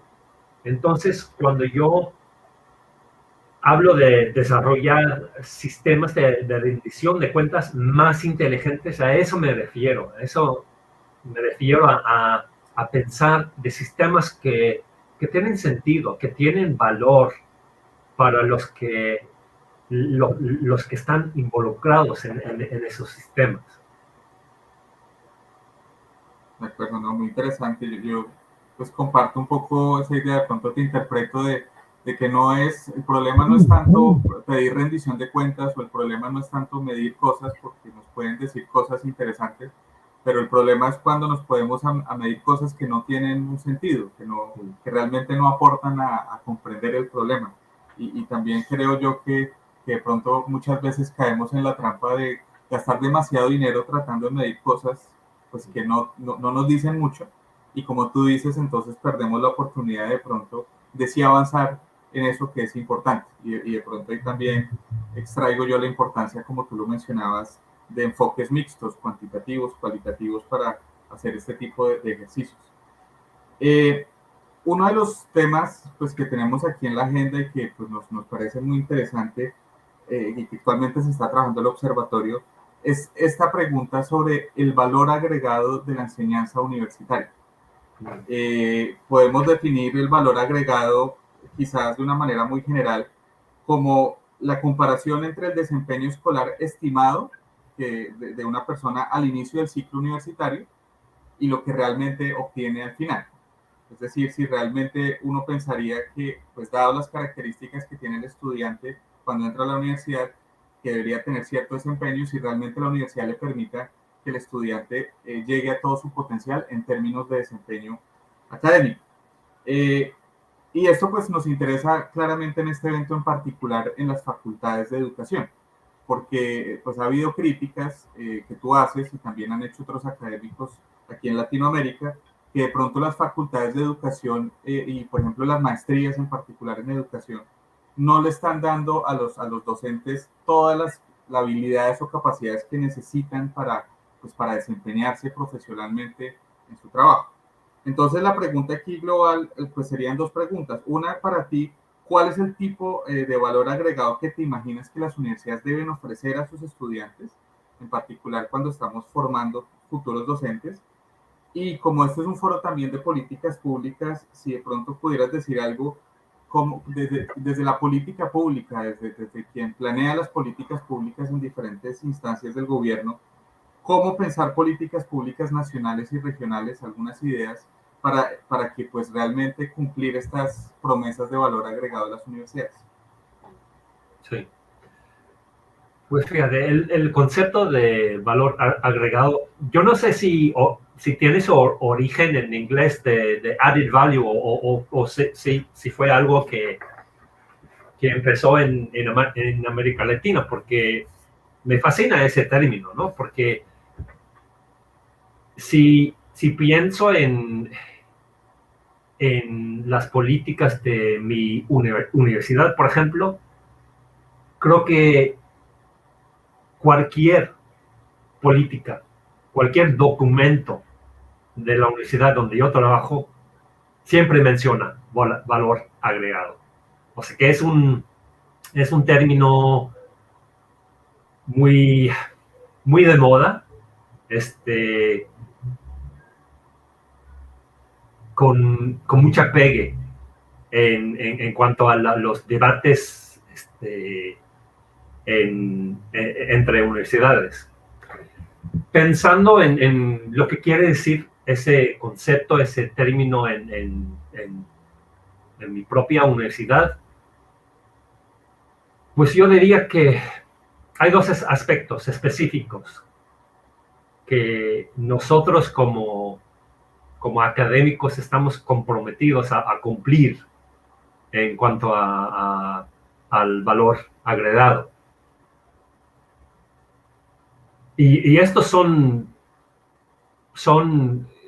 promesas, porque de hecho esta mañana estaba checando la nueva estrategia de Birmingham City University, que lo acaban de publicar de 2021 a 2025. Y obviamente menciona muchas veces el valor agregado. Y la primera promesa que hemos hecho como una organización es ofrecer a todos los estudiantes de pregrado de todos los programas la oportunidad de realizar ¿cómo se dice? A placement, a work placement. Una práctica. Sí, una práctica. Internship, algo así. Sí, entonces, por ejemplo, si tú estás estudiando, no sé, una licenciatura en negocios, que durante la duración de tu curso, tú vas a tener la oportunidad de pasar tiempo trabajando en una compañía como parte de tu programa. Y eso es una promesa, o sea que eso no es un dicho que no es concreto, ¿no? Es algo concreto que está escrito en el contrato estudiantil. Entonces, obviamente, la universidad tiene que cumplir con esa promesa, ¿no?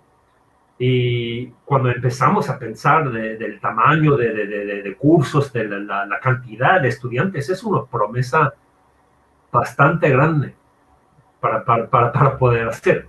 Pero esa es la primera promesa, que vamos a ofrecer la oportunidad de hacer un puesto de trabajo, un work placement para todos los estudiantes. Y creo que eso conecta con el concepto de valor agregado en el contexto de que hay mucho debate sobre la misión, digamos, de las universidades, ¿no? ¿Cuál es su misión?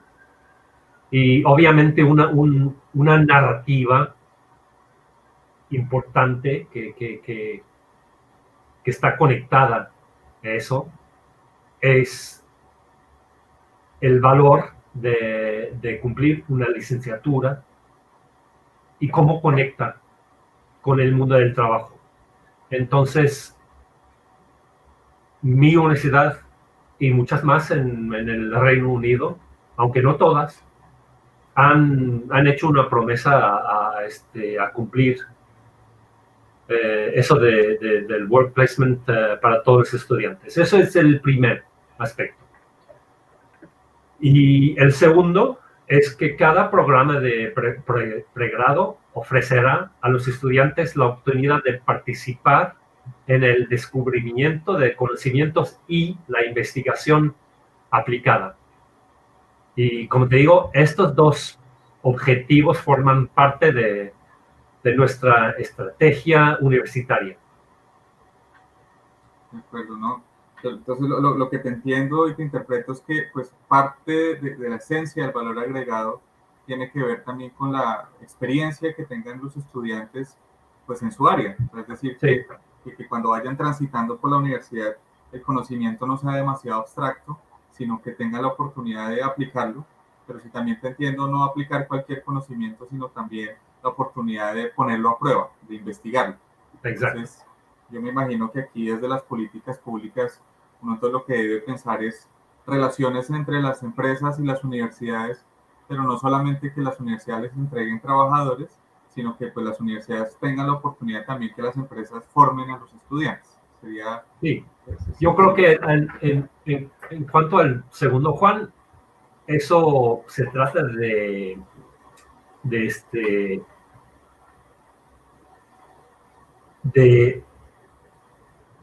intentar de darles la oportunidad de obtener las habilidades que se usan como parte de investigaciones, pero al mismo tiempo, como tenemos una competencia en este país, entre universidades, colegios, escuelas, porque tenemos un sistema de mercantilizado, ¿no? Entonces, eso quiere decir que las universidades siempre están buscando como algo distinto, como no sé la palabra en español, es un unique marketing point, que pueden usar para vender sus cursos. Y ¿qué es cuál es una de las características distintas de las universidades?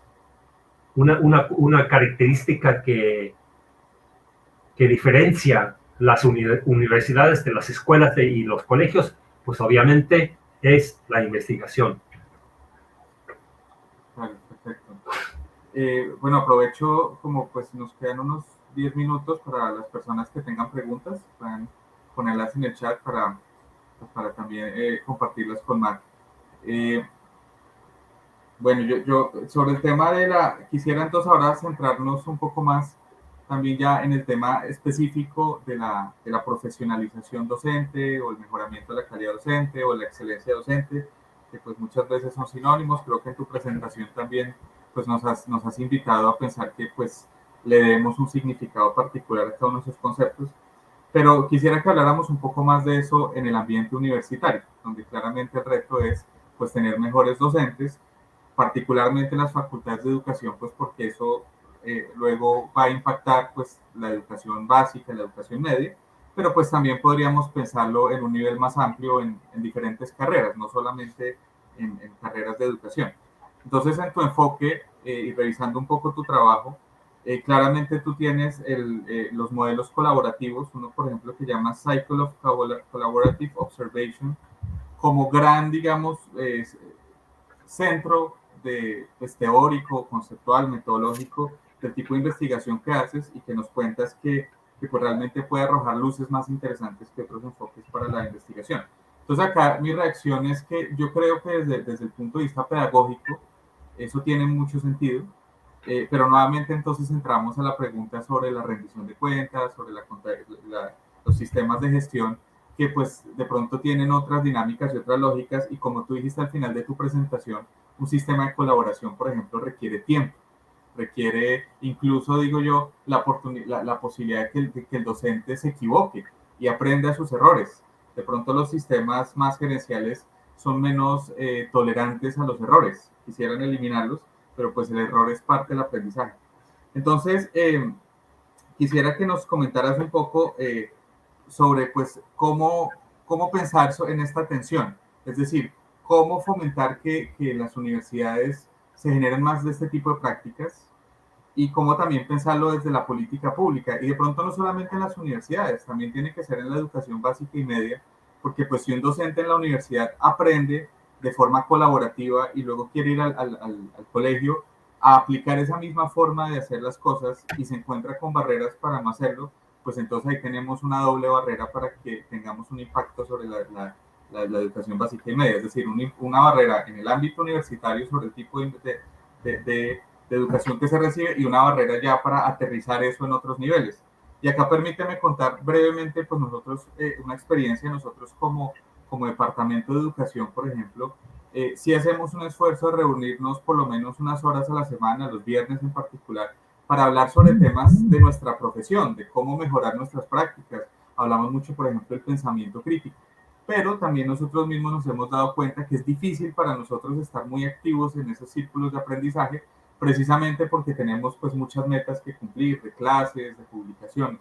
Entonces, sobre eso, ¿qué de pronto recomendaciones nos harías de temas para pensar de cómo hacer de la colaboración en la educación el gran protagonista, algo que está siempre ahí y que no sea como una excepción relegada de pronto a algunas propuestas de investigación nomás?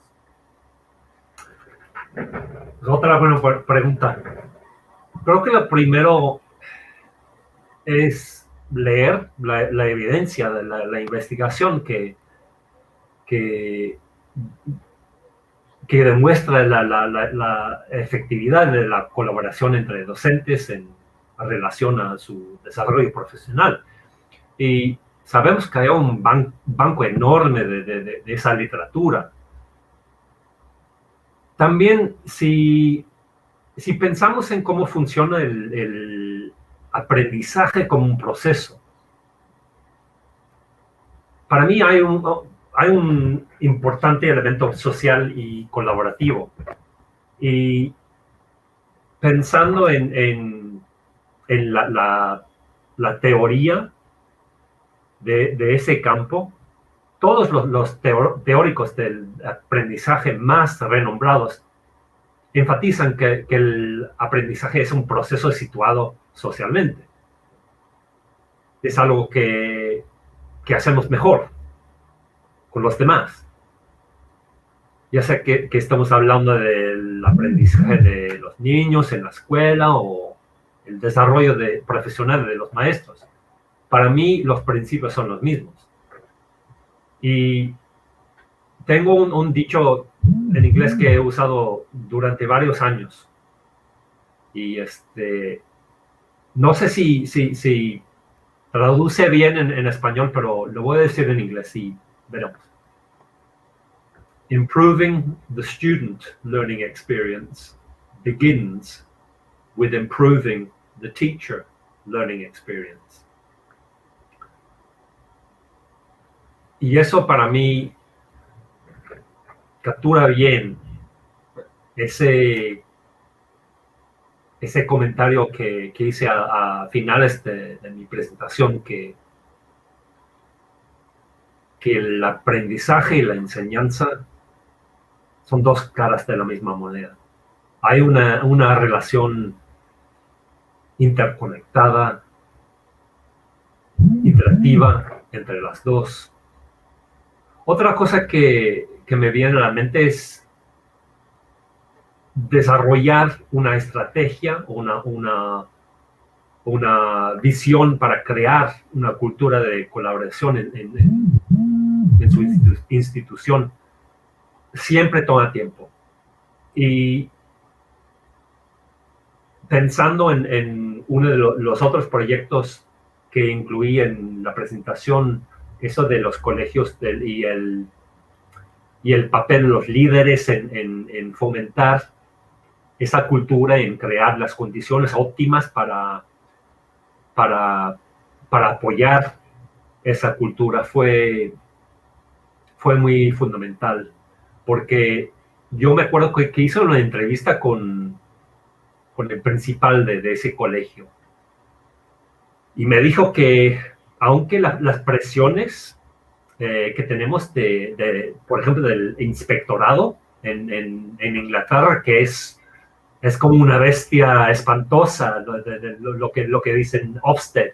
Cuando mencionas el nombre de Ofsted en Inglaterra, los profesores les da mucho miedo. Entonces, este principal dijo, yo veo mi responsabilidad a manejar la situación con el inspectorado, a proteger a mis profesores, pero para mí, yo no voy a romper esa importancia de proteger tiempo para ellos, para poder colaborar, para poder pasar tiempo pensando en su práctica, intercambiando ideas, experiencias de su práctica. Y al final dijo una cosa muy, muy importante que siempre sale de mi cabeza cuando estoy pensando de este tema. Que me dijo que, porque él tenía un pasado trabajando en el mundo corporativo, entonces tenía una visión muy amplia. Y me decía que nunca me dejé de sorprender que trabajamos en una industria, lo que es la industria educativa, y que muy raras veces tenemos tiempo para pensar y para platicar sobre nuestra práctica. Pero esa es una locura, porque ¿cómo podemos esperar mejorar nuestro conocimiento, nuestra práctica, si no vamos a valorar el tiempo para poder tener esas conversaciones? Entonces, él fue 100% comprometido a dar a sus profesores 2 horas a la semana donde podían usar ese tiempo según sus necesidades, sus exigencias, ¿no? Pero al mismo tiempo, no fue un tiempo que no fue conectado a la responsabilidad personal, porque cuando usé el término en mi presentación de autonomía estructurada, una cosa que se me olvidó decir, lo que queremos decir con ese término es que tiene condiciones. O sea que la parte estructurada lleva condiciones. En este contexto, lo que él quiso decir es que sí voy a dar 2 horas a la semana a mis profesores a hacer su desarrollo profesional. Pero si no van a usar esas 2 horas, si yo a través del trimestre o a finales del año escolar veo que no están usando esas 2 horas, los voy a, como se dice, take back, ¿no? Se los voy a quitar. Sí. Entonces, él tenía un sistema bien establecido, pero creo que solamente ese sistema llegó a ser un sistema establecido después de 5 o 6 años. Y también él estuvo muy consciente de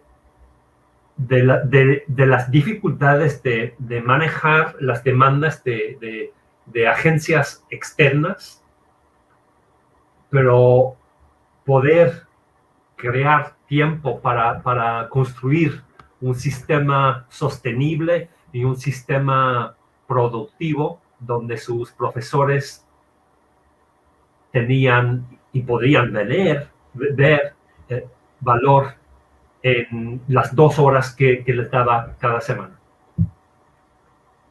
De acuerdo, no, pues, Matt, pues infortunadamente se nos acaba el tiempo y hay que seguir con la agenda.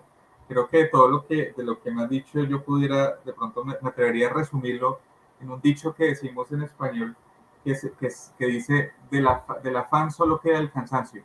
Es decir, si uno se apura mucho y no pues tiene en cuenta que la formación docente es un proceso que requiere tiempo, reflexión, colaborativo, por estar pues centrado mucho en correr y en medir muchas cosas, pues de pronto lo que estamos haciendo es sencillamente estamos perdiendo el tiempo. Entonces yo creo que eso nos da muchísimas cosas para reflexionar. Yo te quería hacer una última pregunta, pero pues no te la voy a hacer por tiempo. Quiero que nos contaras un poco más sobre el Center for the Study of Practice and Culture in Education. Entonces lo que yo te propongo, que es pues el centro donde tú eres codirector en la Universidad de Birmingham, que yo me imagino que pues trabajará muchas de las cosas que nos has dicho hoy. Entonces, pues aquí yo te hago la invitación a que pues más adelante con el Observatorio de Educación pues nos encontremos contigo y nos cuentes un poco más de esa experiencia, que creo que pues sin duda pues nos interesa mucho, sobre todo porque como dice en la página del centro, ustedes también trabajan cercano con la comunidad y con los gobiernos locales, que es algo que nosotros desde el Observatorio de Educación tenemos como principio. Entonces, pues Matt, te agradezco mucho en nombre pues del Observatorio por tu tiempo, tu entusiasmo, tu generosidad para pues dedicarnos este tiempo para compartirnos de tu trabajo y pues todo lo que nos has mandado también de documentos, etcétera, pues las personas interesadas nos pueden escribir y se los compartiremos. Muchas gracias, Matt. Gracias. Muchas gracias a ti, Juan, y a todos que organizaron el evento de hoy. Con su permiso, voy a tomar un vaso de agua frío porque estoy sufriendo con este calor aquí. Bueno, pues aprovecho el verano europeo. Tranquilo. Muchas gracias, Matt. De todas maneras, tenemos abiertas las preguntas aquí en el chat para los participantes que deseen hacerle tengan alguna inquietud con alguno de nuestros panelistas. Mientras, podemos invitarlos a escuchar la conferencia Estudio del Valor de Colombia. Este espacio estará liderado por Jorge Valencia, él es el coordinador de educación del Caribe colombiano de Uninorte, y por José Alfredo Aparicio Serrano, él es el director del Instituto de Estudios en Educación de la Universidad del Norte. Jorge Valencia es economista, magíster en educación, catedrático en políticas educativas e investigación científica de las maestrías en educación, enseñanza del inglés y de la especialización de gerencia de instituciones educativas de Uninorte. Es investigador asociado según clasificación de Colciencias con publicaciones ICI y Scopus Q1, consultor para proyectos educativos del Banco Interamericano de Desarrollo, la Cámara de Comercio de Barranquilla, la Fundación Promigas, entre otras entidades. De otra parte, el doctor José Aparicio es doctor en Psicología de la Universidad Autónoma de Madrid, en Instrucción y Aprendizaje. Es psicólogo de la Universidad Autónoma de Madrid y es docente del Departamento de Educación de Uninorte. Actualmente tiene el título de profesor distinguido y es el director del Instituto de Estudios en Educación de la universidad. Bienvenidos, profesores. El espacio es de ustedes. Muchas gracias, Lore. Buenos días, muchas gracias. Un saludo a todos a quienes nos están ahora conectados y viéndonos a través de YouTube. Quisiera confirmar que me puedan escuchar bien, ¿es posible? Sí, perfecto. Y la presentación también, Jorge, adelante. Muchas gracias, decano. El día de hoy queremos compartir con ustedes los resultados preliminares del estudio Valor Agregado de las Licenciaturas en Colombia como parte de la colaboración que venimos llevando desde el Observatorio de Educación del Caribe colombiano con la Asociación Nacional de Facultades de Educación, ASCOFADE, y que también se enmarca en la iniciativa 4U de la Universidad del Norte, AFIT, ICESI y el CESA. Iniciaremos dando una breve introducción a cómo estamos percibiendo la temática Y partimos de la idea de que en el último decenio hay bastante literatura, diversos estudios que se han ocupado de revisar temas sobre el mejoramiento de la calidad de los sistemas educativos en nuestro continente, coinciden en situar el desempeño profesional del maestro como un factor determinante de la calidad educativa. Cuando se hace una revisión exhaustiva de la literatura, uno encuentra siempre una constante y es la calidad de la docencia como factor principal de las condiciones de calidad de un sistema educativo. En Colombia, evidentemente se han puesto en marcha una serie de políticas públicas para mejorar la calidad de la docencia, muchas de ellas centradas en la formación inicial, otras centradas en la formación posgradual. No obstante, muy poco se ha abordado desde la política pública la importancia de la formación de docentes y el rol y el fortalecimiento de las universidades. Son precisamente los programas del núcleo básico de pregrado en educación, lo que nosotros entendemos como licenciaturas, quienes finalmente cumplen con la misión explícita de formar a los futuros maestros y maestras, quienes a su vez guiarán los procesos formativos de las nuevas generaciones. Hoy precisamente toma mayor relevancia dado los cambios que se avecinan en todos los ámbitos de la educación por la situación que nos ha tocado experimentar en este último año y medio. Y pensando en estas ideas generales, nos surge un interés, una preocupación por analizar cómo las licenciaturas están desarrollando en los futuros educadores unas competencias que, en palabras de Hernández, les permitan, desde su quehacer educativo y pedagógico, contribuir a la consolidación de una sociedad más justa con ciudadanos y ciudadanas, preparados para transformar su realidad y la de otros.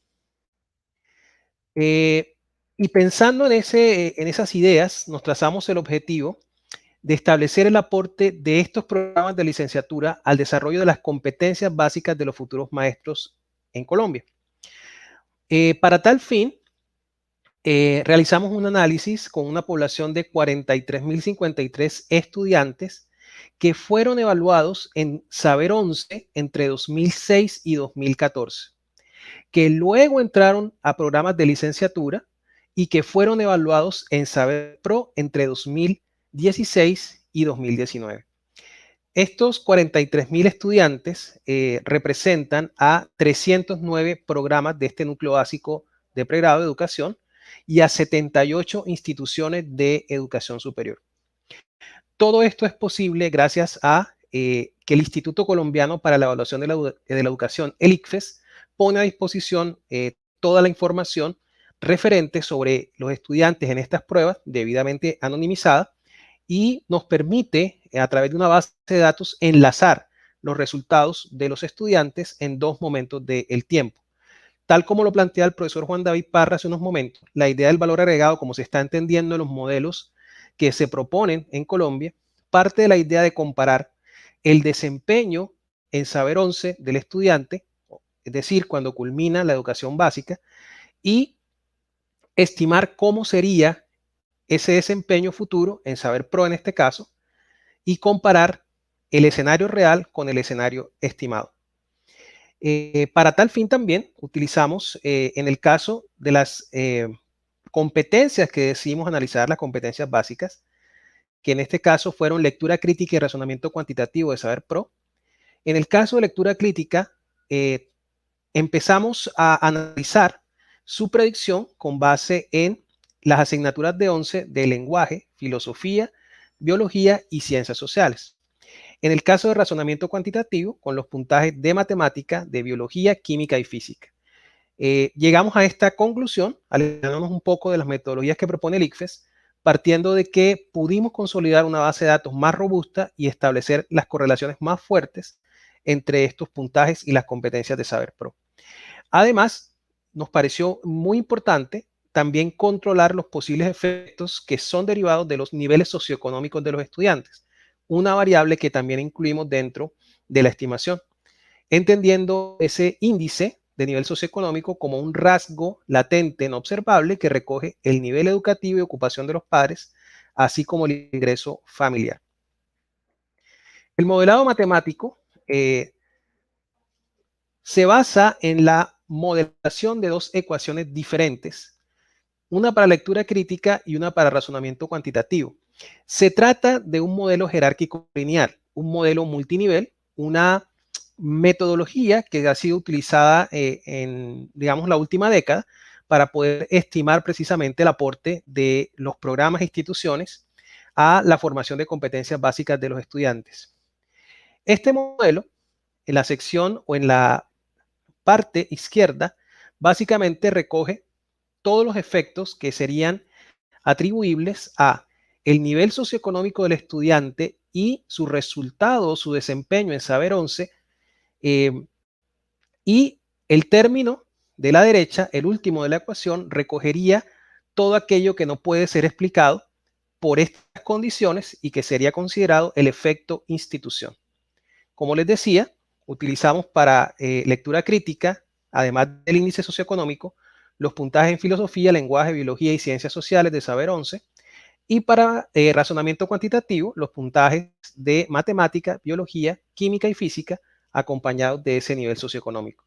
Importante mencionar que por temas técnicos, netamente de muestras y de poblaciones, se excluyeron del análisis todas aquellas instituciones, programas, es decir, licenciaturas, que durante ese periodo, entre 2016 y 2019, evaluaron menos de 30 estudiantes o que tenían menos de 30 estudiantes que podíamos identificar entre las bases de datos de Saber 11 y Saber Pro. Pasemos entonces a revisar algunos de los resultados que hemos podido consolidar para este estudio. Antes de hablar de valor agregado, quisiera centrarme un poquito en el desempeño de las licenciaturas.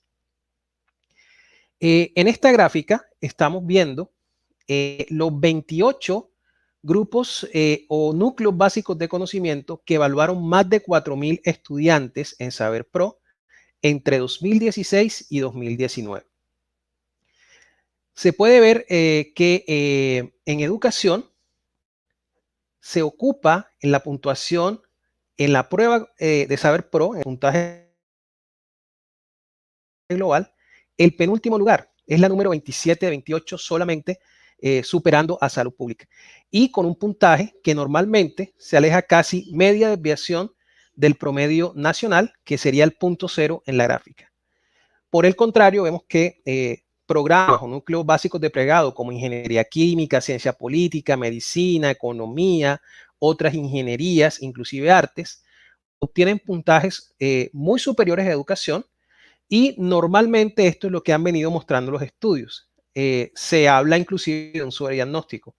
Se ha insistido que los estudiantes de las licenciaturas cuando egresan tienen uno de los desempeños más bajos de todos los programas a nivel de educación superior. No obstante, lo que muy poco se incluye dentro de los análisis son los perfiles de entrada de los estudiantes, que es lo que veremos a continuación. En esta gráfica vamos a relacionar, por un lado, en el eje de las Y's, en el eje vertical, el índice de las áreas del núcleo común de Saber 11. Eso quiere decir, digamos, el puntaje del estudiante en Saber 11 cuando termina la media. Y en el eje de las X tenemos ese índice de nivel socioeconómico. Básicamente esta gráfica relaciona el perfil de competencias del estudiante cuando ingresa al programa y su perfil socioeconómico. Los puntos cero de la gráfica, al ser unos valores estandarizados, corresponderían al promedio nacional, tanto para Saber 11 como para el índice de nivel socioeconómico. ¿Qué encontramos? Si nos fijamos en el cuadrante inferior izquierdo, encontramos que los programas de educación, tanto oficiales como privados, reciben estudiantes con niveles de Saber 11 y niveles socioeconómicos por debajo del promedio del resto de programas.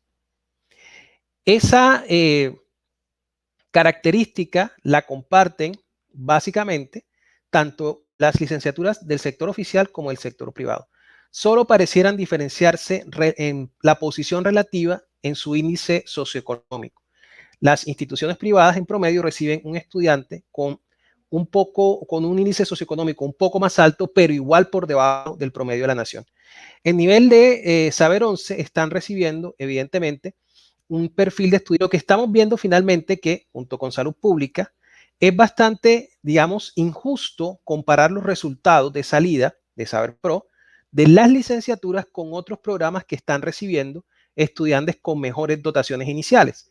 Miren, por ejemplo, el caso de medicina, donde se encuentra un alto nivel socioeconómico promedio de sus estudiantes, casi superando una desviación estándar de este indicador. Lo mismo pasaría con su indicador de Saber Pro, muy por encima o por encima de una desviación.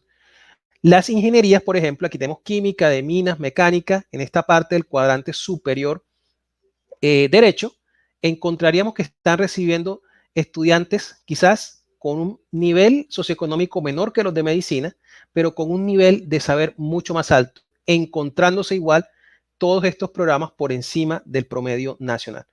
Por tanto, al evaluar o al juzgar, de cierta manera, el resultado de las licenciaturas, también tendríamos que analizar la capacidad que están teniendo estos programas por atraer finalmente a los estudiantes con mayores capacidades desde el punto de vista de sus competencias básicas, pero con las mayores también condiciones socioeconómicas. Ahora bien, cuando miramos los resultados de las estimaciones, encontramos básicamente que se corroboran los análisis iniciales de correlación y que estos puntajes tienen una relación estadísticamente significativa en cada caso para cada estimación.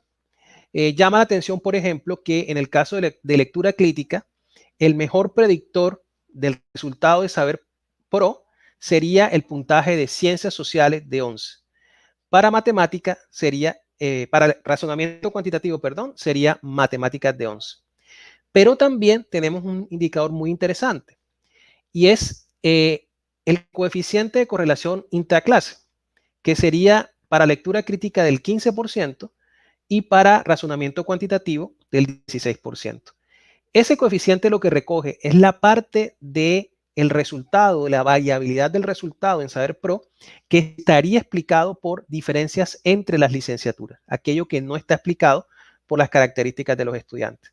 Por tanto, el margen, al ser un 15% en lectura crítica, un 16% en razonamiento cuantitativo, sería relativamente bajo y por tanto la capacidad de estas licenciaturas por impactar finalmente a los estudiantes con las condiciones en que llegan sería también bastante limitado. Ahora bien, en cuanto a valor agregado específicamente, en esta gráfica quisimos representar cómo se está comportando el valor agregado por cada una de las licenciaturas. Tenemos una medida de valor agregado inicialmente de lectura crítica en el eje X, en el eje horizontal, y tenemos una medida de valor agregado en el eje de la Y para razonamiento cuantitativo. Nuevamente, al ser una medida estandarizada, los ceros representan los promedios nacionales, en este caso de las licenciaturas, para valor agregado tanto en lectura crítica como en razonamiento cuantitativo. ¿Qué se nota en esta gráfica? Que primero, si miramos la escala que va desde menos 0.2 hasta 0.2, encontramos que realmente las diferencias en el valor que agregan las licenciaturas es relativamente pequeño entre ellas. Las diferencias no son muy grandes, ni siquiera alcanzaría un 0.25 de desviación. Además de eso, en la gráfica se nota cómo se concentran fuertemente hacia el centro, hacia el cero.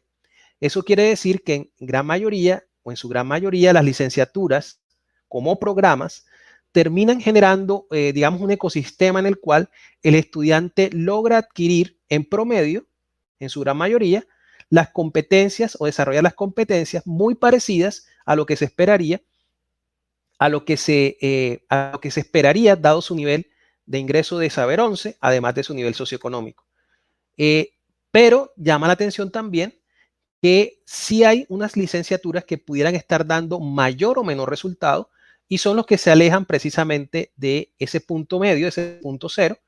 Y en el caso del cuadrante superior, derecho, que sería el cuadrante virtuoso en el cual las licenciaturas agregan valor tanto en razonamiento cuantitativo como en lectura crítica, encontramos una mayor parte de puntos de color naranja o amarillo o rojo, de acuerdo a cómo esté configurada su pantalla, que representarían entonces al sector oficial. Es decir, que en los casos extremos de alto valor agregado en ambas competencias encontraríamos un grupo más amplio de instituciones de licenciaturas del sector oficial. Por el contrario, el cuadrante que sería menos virtuoso, el inferior izquierdo, encontramos también en estos puntos que se alejan más del cero, más licenciaturas, puntos de color azul. Quizás debí mencionar que cada punto representa un programa de licenciatura. Y en el caso de este cuadrante inferior izquierdo, encontramos que hay mayor participación de licenciaturas en esta dispersión del sector privado. Pero en términos generales, todas se van situando, tanto públicas como privadas, en el centro de la gráfica, cercano al nivel esperado de rendimiento dadas las condiciones de saber 11 de los estudiantes y su nivel socioeconómico. Pero también encontramos algo interesante, y es que también tenemos que reconocer que dentro del grupo de las licenciaturas podemos también encontrar, dada su naturaleza que tiene que combinar una formación en un área específica muchas veces con el conocimiento y la competencia propia de la pedagogía o de la enseñanza, encontramos que es un grupo bastante heterogéneo. Y pensando en esa heterogeneidad, también reclasificamos dentro del grupo de licenciaturas los programas de acuerdo con los ejes temáticos o los énfasis sobre los cuales finalmente el componente disciplinar se ocupa. Y nuevamente aquí estamos viendo en el eje de la Y, en el eje vertical, la medida de valor agregado para razonamiento cuantitativo, y en el eje horizontal, en el eje de las X, estamos viendo el valor agregado, su medida, en lectura crítica. Aquí pido disculpas, pero por términos de visualización no pudimos colocar la misma escala en ambos ejes. ¿Qué nos muestra esta gráfica? Si nos vamos al cuadrante superior, nuevamente, derecho, que es el cuadrante virtuoso, donde debería haber licenciaturas o se esperaría en un escenario ideal con alto valor agregado en razonamiento cuantitativo y a su vez en lectura crítica, no encontramos claramente grupos de licenciatura que se sitúen en ese cuadrante. Educación básica y artes se sitúan, pero muy cerca del valor agregado o el esperado en razonamiento cuantitativo.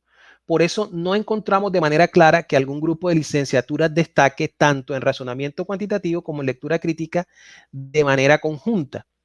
¿Qué es lo que encontramos finalmente? Un peso marcado por el componente disciplinar. Ejemplo, para el caso de matemáticas especialmente, pero también para ciencias naturales e informática y tecnología, encontramos un alto valor agregado en razonamiento cuantitativo. Si se fijan, ese valor agregado está por encima del promedio, pensando precisamente en que estos ejes temáticos podrían estar centrados más en las competencias que son evaluadas en razonamiento cuantitativo de Saber Pro. Por el contrario, encontramos el comportamiento de las licenciaturas que se encuentran en el cuadrante inferior derecho, que se caracterizarían por tener un alto nivel de valor agregado en el caso de lectura crítica, pero no así en razonamiento cuantitativo.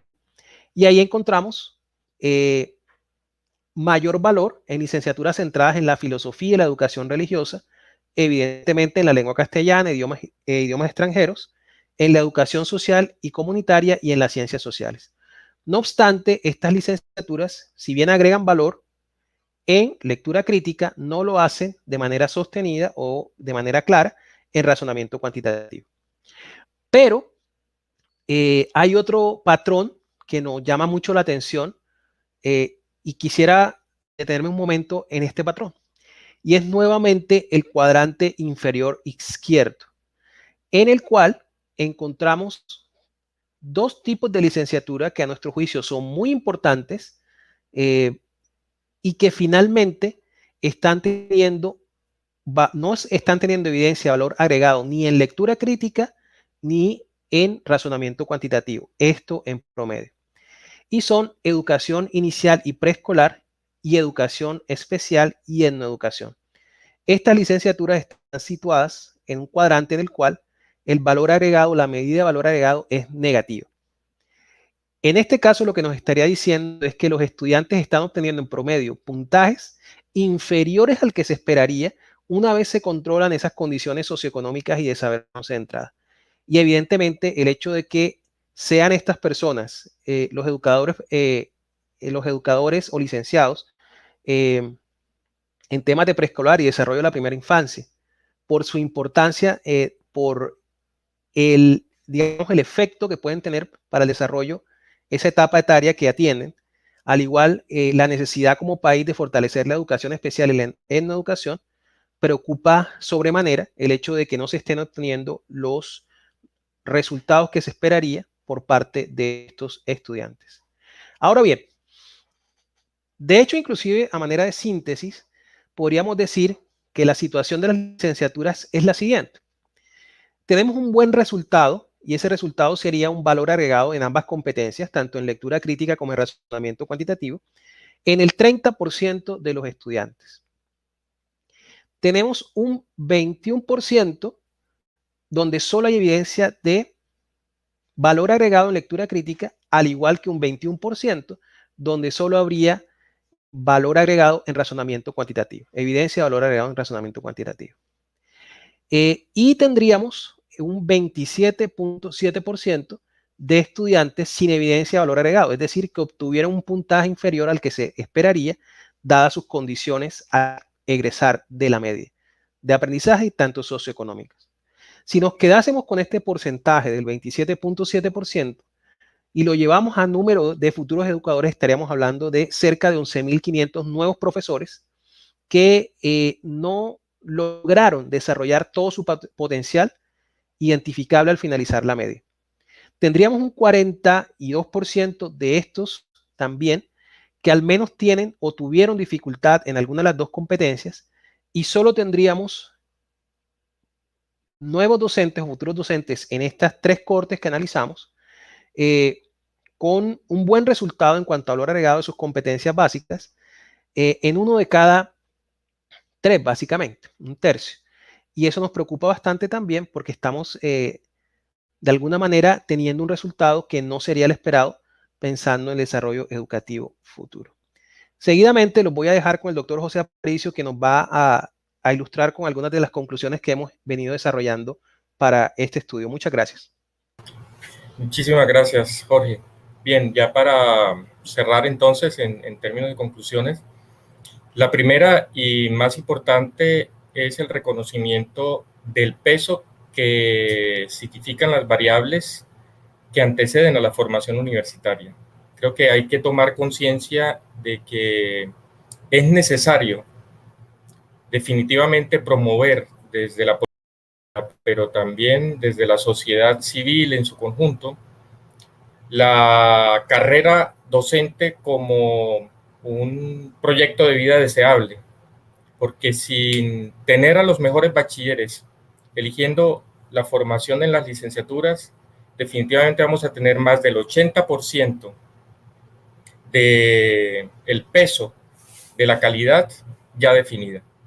Como vimos, podría ser entre el 83 y el 85%, que ya viene determinada por variables. Nosotros hemos elegido las dos más importantes: el rendimiento en la prueba de saber 11, las condiciones económicas que hablan del capital cultural, pero ahí hay otro conjunto de variables, pero ya esas variables cuando entran a la universidad están definidas. Entonces, mientras sigamos teniendo como posibles candidatos para la formación de profesores a los estudiantes que tienen, como vimos en general, en comparación con los demás grupos de referencia, el más bajo puntaje de saber 11 y los más bajos niveles socioeconómicos, vamos a seguir teniendo ya más del 80% de las posibilidades definidas. Ahora, pensemos en ese 13-15% por lo menos de lo que pueden hacer los programas en la universidad. Evidentemente vemos que también hay mucho por hacer allí, porque el valor agregado en los indicadores que encontramos realmente es todavía de muy bajo nivel. No hay instituciones que tengan un puntaje que nos permita decir que el impacto que se produce en ese 17-15% que puede hacer la universidad es un impacto significativo. Es todavía de bajo nivel. Así que habría que seguir trabajando, por supuesto, también en la calidad. Ahora, hay que destacar que en ese sentido las universidades públicas están haciendo una labor muy importante. Muchas de las que sobresalen en ese cuadrante virtuoso al que hacía referencia el profesor Valencia son instituciones públicas oficiales, así que también es el momento por hacer ese reconocimiento. Nosotros nos estamos centrando en dos competencias específicas, que son lectura crítica y razonamiento cuantitativo. Y como vemos, el resultado muestra que solo 3 de cada 10 estudiantes muestran alguna evidencia de valor agregado en esas dos competencias. Y que además muchas de esas competencias están muy vinculadas con el énfasis disciplinar. Y esa creo que también es una reflexión importante para las pruebas de estado y para la interpretación de los resultados. Mostramos aquí en una muestra suficientemente amplia, con suficiente evidencia, que por supuesto quien se forma dentro de la educación universitaria en una licenciatura de matemáticas o de ciencias naturales va a tener mucha mayor probabilidad de obtener mejores resultados en el valor agregado que obtiene en razonamiento cuantitativo. Y quien se forma en una licenciatura como filosofía o ciencias sociales va a tener mucha mayor oportunidad de obtener un valor agregado a partir de buenos puntajes en la competencia de lectura crítica. Por tanto, también ahí es muy importante revisar a veces las comparaciones que se hacen. Por ejemplo, decir que cuando una licenciatura en pedagogía infantil, que vemos que por media en el país están por debajo de la media nacional en el valor agregado que aportan, y eso se debe a que, por supuesto, estas licenciaturas, como la educación infantil, la educación especial o la etnoeducación, no tienen énfasis disciplinares. Entonces, si vemos que alguna licenciatura de esta área obtiene puntajes sobresalientes en las pruebas Saber Pro en lectura crítica o razonamiento cuantitativo, habría que valorar enormemente eso. Esto en otros estudios hemos visto que se extiende también, por ejemplo, al componente de la competencia de segunda lengua, inglés. Las licenciaturas que tienen un énfasis en formación de inglés, un énfasis fuerte, pues evidentemente obtienen mayores resultados. Entonces corroboramos la importancia del énfasis disciplinar. Adelante, Jorge. También, por supuesto, en este momento el llamado es a que el valor agregado y sobre todo en el aporte que se está haciendo desde el Instituto de Estudios en Educación y el Observatorio de Educación, de afinar con modelos de economía de la educación detalladamente cuáles serían, por ejemplo, las áreas de Saber 11 que diferencialmente contribuirían a hacer ese cálculo tanto para la competencia de razonamiento cuantitativo o la de lectura crítica. Con este conocimiento ya fino en ese sentido, creo que ya es el momento de poder empezar a incorporar significativamente la variable de valor agregado como un indicador de calidad del sistema. Desafortunadamente, los puntajes brutos de la prueba de Saber Pro, considerados sobre todo en el ámbito de las competencias genéricas, son los que tienen mucha más relevancia y mucha más publicidad en el contexto, digamos, de valoración de la calidad. Y creo que es un llamado a toda la comunidad, porque en realidad esto no depende del IFES concretamente, depende de la manera en la que la comunidad académica interpreta estos resultados, a que se empiecen a introducir variables como el valor agregado que muestran otra cara diferente de la moneda de la calidad. Y por último, pues decir que está claro que el tema no es solamente, digamos, en términos generales, de hablar de que tengamos más programas de licenciatura y que tengamos, digamos, una mayor tasa de cobertura, sino que el tema de la calidad tiene que ser fundamental en los procesos de formación. Y en ese sentido, celebro mucho eventos como este en el que participa Ascofade, porque son siempre para nosotros un foro de discusión para pensar cómo podemos incrementar la calidad de la formación docente. Y esa creo que es una de las tareas fundamentales en las que estamos comprometidos desde Ascofade y particularmente también nosotros desde el Observatorio de Educación. Adelante.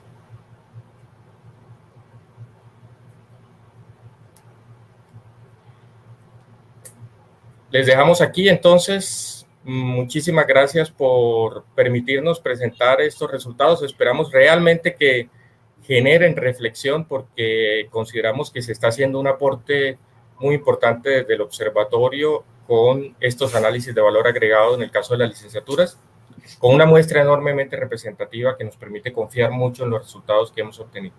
Muchísimas gracias. Muchísimas gracias, profesores, por su intervención. Ahora le damos paso al panel Desafíos de la formación inicial de docentes en Colombia y en el Caribe colombiano. Este panel será moderado por Carmen Ricardo Barreto, ella es la directora del Departamento de Educación de la Universidad del Norte, y además el panel contará con la participación de Claudia Pedraza Gutiérrez, quien es la coordinadora del Programa de Formación de Docentes del Ministerio de Educación Nacional, por Shirley Martínez Susa, ella es la presidente del capítulo Caribe de la Asociación Colombiana de Facultades de Educación, ASCOFADE, y es la decana de la Facultad de Educación de la Universidad San Buenaventura, sede Cartagena. Además, Ana Lucía Tatis, la rectora de la Escuela Normal Superior de Manatí, participará también en este panel. Adelante.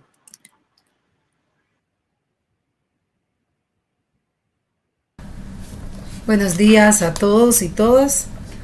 Buenos días a los panelistas que nos acompañan en esta mañana, al decano del Instituto de Estudios en Educación, al Jorge Valencia, y todas las personas que nos están acompañando allí en el canal de YouTube. Como bien nos han anunciado, pues vamos a dar inicio al panel que tiene como título Desafíos de la formación inicial de docentes en Colombia y el Caribe colombiano. Yo creo que el decano hizo un buen cierre del valor agregado y ahora hacia esa introducción de la necesidad de pensar en la educación, en la calidad de la educación, en la formación docente, y este panel precisamente se ocupa para ello. Hoy tenemos unos invitados muy especial que queremos presentarlo. En primer lugar, pues ya los han anunciado y queremos hacer un breve compartir con ustedes un breve resumen de su CV, como Claudia Pedraza Gutiérrez, que nos acompaña hoy, bienvenida, es coordinadora del programa de formación docente del Ministerio de Educación Nacional, también coordinadora de formación de docentes y directivos docentes del Ministerio de Educación, tiene experiencia como gestora de políticas públicas, maestra de básica, secundaria y media, así como de educadores en servicio, con maestría en educación, maestría en procesos de enseñanza-aprendizaje, estudios de maestría en pedagogía de la tecnología y licenciada en docencia del diseño. Sí, bienvenida, doctora Claudia. También está con nosotros Shirley Martínez Susa, presidente del capítulo Caribe de la Asociación Colombiana de Facultades de Educación, ASCOFADE, psicóloga, magíster en Ciencias de la Educación, decana de la Facultad de Educación, Ciencias Humanas y Sociales, docente investigadora también de la Universidad de San Buenaventura, y además se desempeña como presidente del capítulo Caribe de la Asociación Colombiana de Facultades de Educación, ASCOFADE. Y finalmente con nosotros está Ana Lucía Tatis Mosquera, rectora durante 14 años de la Escuela Normal de Manatí en el Atlántico, especialista en pedagogía de la ciencia, especialista en gerencia de instituciones educativas, magíster en educación. Bueno, realmente es un honor para nosotros contar con ustedes en este panel. Y esperemos que, el diálogo vaya fluyendo. Vamos a formular una serie de preguntas. Lo que queremos es que se genere ese diálogo, esos aportes desde su experiencia, desde su perfil. Quiero recordarles que, tenemos para cada pregunta un promedio de 3-4 minutos. Si ustedes lo consideran durante la intervención, escucharon a su compañero y quieren retomar alguna idea, también pueden hacerlo, vincular sus aportes con las ideas o la información o los conocimientos que hoy nos comparten. O sea, la invitación es tengamos un diálogo abierto, un diálogo fluido.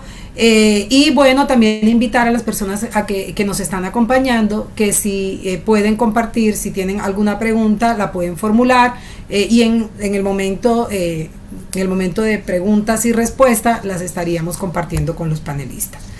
Bueno, ahora sí, vamos a iniciar este diálogo con una primera pregunta que nos ayuda como a entrar en materia.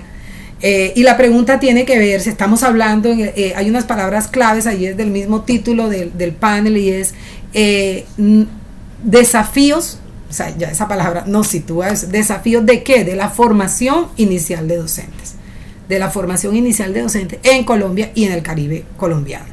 Entonces, en ese sentido, pues yo les pediría que puedan compartirnos o recordarnos un poco, situarnos, contextualizarnos cuáles son esas características de la formación inicial de docentes en Colombia y en el Caribe. Si pues, señale algunas de ellas, cuáles serían esas características diferenciadoras de la formación inicial en contextos rurales y urbanos, si los hay. Entonces vamos a iniciar, bueno, en el orden en que están allí, vamos a iniciar en el que están allí situadas en cámara con Claudia Pedraza Gutiérrez. También quiero recordarles cerrar el micrófono cuando hayan terminado su intervención para mantener la calidad del audio en la transmisión. Entonces, le damos la palabra a doctora Claudia. Bueno, inicialmente quiero agradecer por la invitación que nos hacen al Ministerio de Educación para participar en este importante evento de políticas en educación, y más si hablamos de formación de docentes. Yo me voy a permitir hablar desde la experiencia y desde el trabajo que he desarrollado como maestra, y también desde el proceso que hemos desarrollado en el Ministerio de Educación en relación con la formación de docentes, en donde pues se les brinda la posibilidad y oportunidades de formación a los maestros del país, tanto a nivel inicial con programas de licenciatura para aquellos docentes que aún no se han profesionalizado, y pues en el reconocimiento del trabajo que hacemos con las universidades también en procesos de formación avanzada, con programas de maestría, especializaciones, doctorados, y pues no es menor las oportunidades a nivel de diplomados. Pero hay un tema importante que también recae en el programa que lidero, y es el acompañamiento a las escuelas normales superiores en el reconocimiento de su gran labor como formadoras de docentes para preescolar, básica, primaria y recientemente en educación inicial. Entonces, desde esa experiencia y ese trabajo que hemos venido desarrollando es que voy a plantear las ideas. Tú haces unas preguntas muy interesantes, Carmen, alrededor de las características de la formación inicial de los maestros y también de las características que diferencian y acercan la formación de docentes en la ruralidad, como lo planteaste, pero vale la pena aquí mencionar si estamos hablando de formación de docentes para la ruralidad o para las zonas urbanas. Entonces, quisiera yo hablar desde esa perspectiva, formación en y para y en las zonas rurales y zonas urbanas y las características de la formación. Entonces, para esto, en cuanto a las características de la formación inicial, de manera muy general, vale la pena mencionar que para asumir la labor del profesional en la educación y atender los requerimientos contextuales y poblacionales específicos del país, pues la formación inicial de docentes se ha focalizado en desarrollar capacidades, habilidades y destrezas en sus estudiantes, en los futuros normalistas superiores o licenciados o profesionales en ámbitos del conocimiento, en lo disciplinar, en lo pedagógico, en lo ético, en lo estético, en el acercamiento a los procesos de investigación, en habilidades comunicativas, personales y sociales y culturales, reconociendo el papel transformador y de liderazgo de nuestros docentes y directivos docentes. Siempre que yo hablo de educadores, me refiero a docentes y directivos docentes, diferenciando un poco estos dos cargos, dado que la formación inicial de docentes no siempre va encaminada a la formación de directivos docentes o a asumir ese rol de directivos docentes, pero que es importante tenerlo allí en el radar cuando se habla de las características de los programas de formación. Es que los educadores que están en estos procesos formativos, pues efectivamente también podrían asumir este cargo de directivo docente. En ese sentido, los programas de formación pues también desarrollan competencias básicas, disciplinares y pedagógicas y didácticas para fomentar los aprendizajes hacia el desarrollo integral de los niños, niñas, adolescentes y jóvenes que tenemos en los diferentes contextos y niveles de nuestro país, en los niveles educativos, en el desarrollo de la comprensión analítica y reflexiva sobre los procesos de enseñanza y aprendizaje en los niños, niñas, adolescentes, jóvenes y adultos, desde el reconocimiento de las diferencias, y también lo que marca una característica de los procesos de formación inicial es el desarrollo de la capacidad de investigación educativa para las lecturas analíticas y propositivas sobre la realidad y los contextos. Entonces, esas son líneas que efectivamente se hacen y se desarrollan y que son características tanto en la formación inicial que brindan nuestras facultades de educación, los programas de licenciatura, como también los programas de formación complementaria en las escuelas normales superiores. No es menor también todo el trabajo que hacen alrededor de preparar para que nuestros futuros, para que los niños pues que están en nuestras aulas escolares aprendan a aprender, resuelvan problemas, se inserten en una sociedad cada vez más diversa, logren trayectorias educativas exitosas con mayores niveles de formación, desarrollen sus capacidades, habilidades y destrezas. Entonces allí el reconocimiento de esos y el valor que tiene el desarrollo integral de los estudiantes que van a estar a cargo de estos futuros docentes no es menor, y creo que es el centro del trabajo y es de los programas de formación inicial, y es tener siempre en el centro ese desarrollo de los niños, que son pues al fin los beneficiados y los de los procesos formativos que hacen nuestras facultades de educación y las escuelas normales superiores.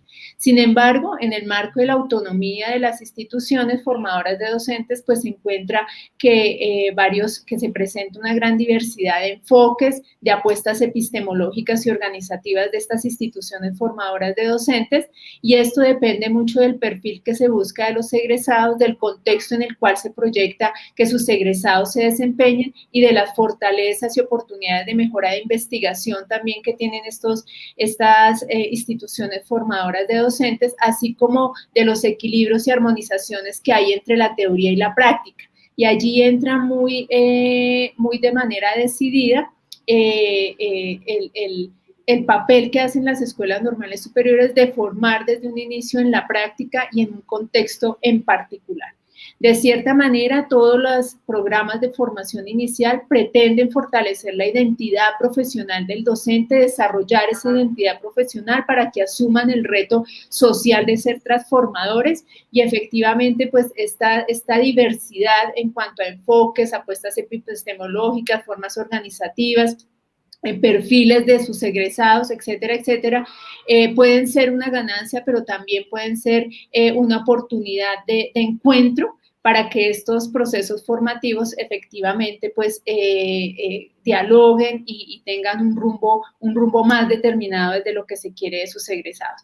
Hay algo que quisiera yo poner sobre la mesa, y es que cuando hablamos de formación inicial también vale la pena mencionar y tener en cuenta y tener allí en el radar a los docentes que no son licenciados, pero que efectivamente son profesionales y que recibieron un proceso de formación inicial y que deben hacer un programa de pedagogía para poder ser vinculados al sector oficial y ser adscritos a una Secretaría de Educación. Ellos también hacen parte, y la formación que ellos recibieron tanto de su carrera profesional como de el programa de pedagogía para no licenciados, que así se denomina desde la norma, pues juega un papel importante. Entonces podríamos decir que también allí tenemos unos profesionales que hay que revisar, que hay que mirar desde su formación inicial y desde estos procesos de formación. Yo dejaría hasta ahí para no pasarme en el tiempo, quedando con la deuda de pronto de mirar un poco más el tema de la formación en y para la ruralidad, la formación inicial. Gracias. Muchas gracias, Claudia. Vamos a darle la palabra a Shirley para complementar los aportes de Claudia. Adelante. Gracias, Carmen. Aprovecho para agradecer la invitación a este espacio, en donde vengo sobre todo representando a la Asociación de Facultades de Educación. como escenario realmente que apuesta a una reflexión permanente por el ejercicio propio de la formación de maestros, pero también frente al ejercicio propio de la dignificación del ser maestro y de la importancia que requiere esto para todo el crecimiento de nuestro país. Frente a la pregunta en particular y las características, creo que Claudia pues nos dio un esbozo bastante amplio en lo que estamos haciendo las universidades en nuestros programas de formación de maestros, pero yo quiero detenerme en 3 asuntos importantes y me voy a referir precisamente a la Ley General de Educación en su artículo 109, cuando nos habla de las características de la formación de maestros o de educadores, como se plantea, como lo denomina la norma. Y desde allí nos plantea inicialmente una comprensión de la formación del maestro desde la alta calidad científica, nos dice formar maestros con alta calidad científica y ética.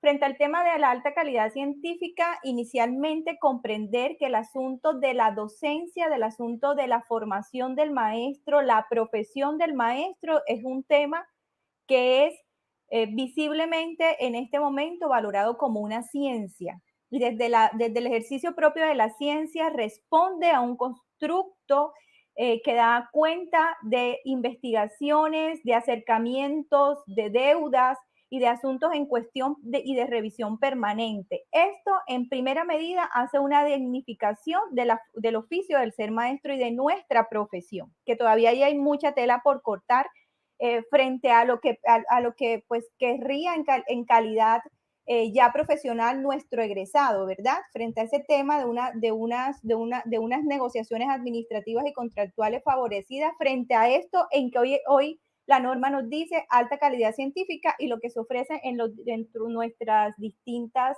facultades de educación. Sobre todo entendiendo que hoy nuestra mayor cantidad de programas académicos tienen acreditación de alta calidad, en el sentido de responder a unos requerimientos de un sistema para poder generar unas apuestas en relación a la formación de nuestros maestros y de nuestras maestras. Desde esta denominación inicial de alta calidad científica, para detenerme en el discurso propio de lo pedagógico, quiero hacer mención a lo que nosotros entendemos como saber pedagógico y donde nos ubicamos en el asunto propio de la ciencia. Entonces, desde aquí contarles que en las facultades de educación realmente tratamos de dar respuesta a las 4 preguntas que el saber científico, que el saber pedagógico nos supone respondamos día a día en el ejercicio de la práctica de la formación de formadores. Inicialmente, una pregunta relacionada con el qué, ¿cierto? En relación al conocimiento, ¿qué estoy enseñando? ¿Qué es lo que se enseña en nuestras facultades de educación? El conocimiento, el ejercicio propio de el conocimiento de esa disciplina en particular, y aquí es lo que yo diría el apellido que tiene nuestra licenciatura, la licenciatura en educación física, la licenciatura en idiomas, la licenciatura en matemática, el que desde lo disciplinar que estamos enseñando. Una segunda pregunta que se responde en nuestros currículos relacionadas precisamente con el quién y no menos importante, relacionada con ese sujeto, ¿verdad? Que yo voy a formar. En el proceso de formación de formadores, nosotros nos encontramos con jóvenes o adultos mayores en los procesos de formación de nuestras universidades, pero nuestros estudiantes en sus aulas se encuentran con niños, jóvenes, adultos, sujetos de diferentes edades. Es correspondiente entonces que nuestros currículos tengan unas características propias en relación a esa propia estructura que hablaba ahorita Claudia en relación a la autonomía universitaria, pero es necesario comprender quién es ese al que estoy formando, ese niño, ese sujeto y esas particularidades de esos niños y esas niñas.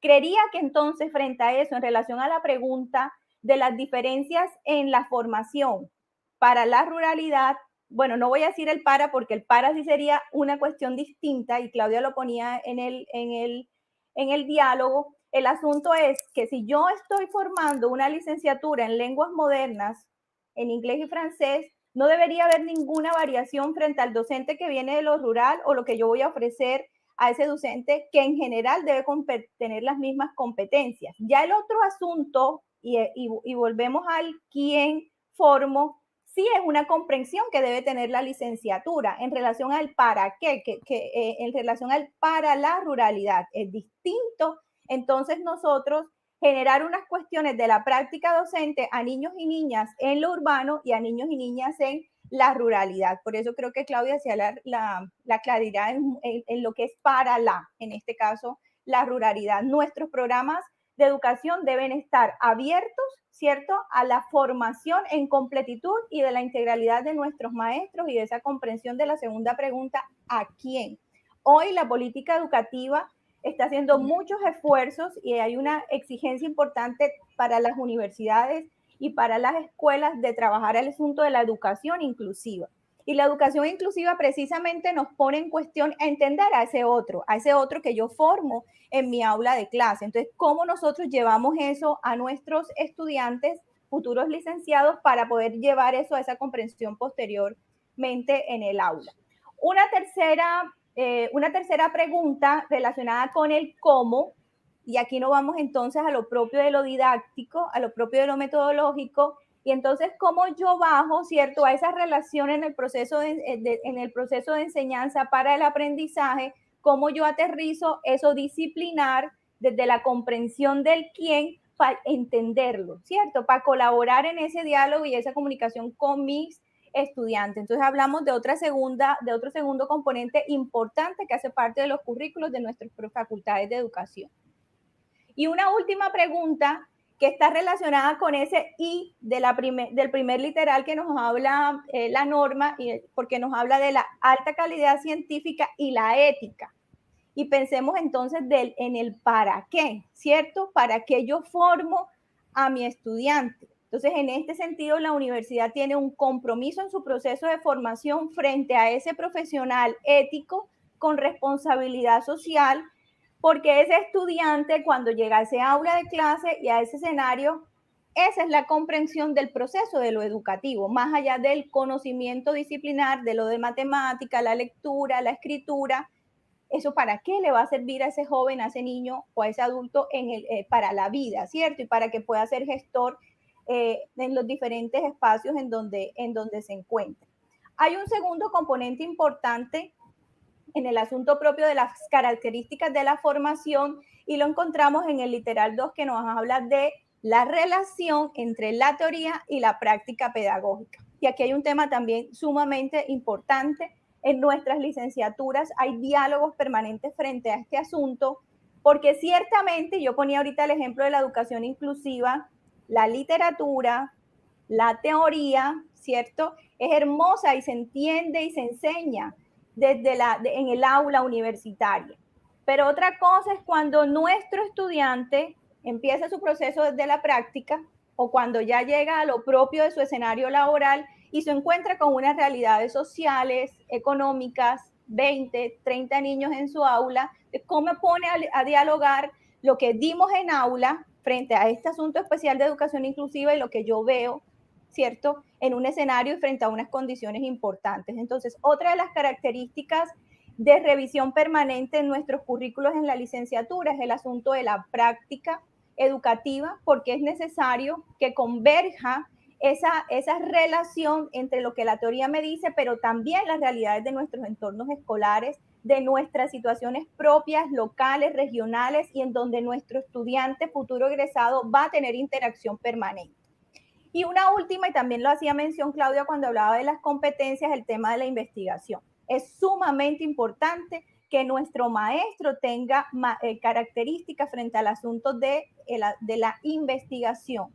No podemos pensarnos un maestro que no haga preguntas permanentes al ejercicio de su docencia. No podemos pensarnos en un maestro que no critique su ejercicio del ser docente. Es necesario, y así está establecido en nuestros currículos de nuestras universidades, la investigación como elemento importante y fundante del proceso de formación de maestros. Aquí hay un trabajo que todavía debemos hacer mucha fuerza, en que debemos hacer más hincapié en las universidades y en las facultades de educación, y por eso estos espacios tan importantes y el trabajo que hace el Observatorio de Educación del Caribe, el Foro Permanente de Políticas Públicas, porque son los escenarios en donde los maestros tienen que tener los espacios para contar sus prácticas y experiencias situadas en procesos de investigación serios, que puedan realmente dar cuenta del trabajo que está haciendo este gremio tan importante en las aulas y bajo las condiciones que allí se encuentran. Brechas entre lo rural y lo urbano en la formación no debería haber. Encontramos brechas relacionadas a otros factores asociados a perfiles de ingreso, a situaciones propias de los estamentos de las universidades en relación a condiciones de infraestructura, condiciones tecnológicas, pero el currículo de nuestras universidades realmente está planteado para hacer un currículo que genere realmente transformaciones y redunde no solamente en la calidad de nuestro profesor, sino que esto también se lleve a las distintas aulas.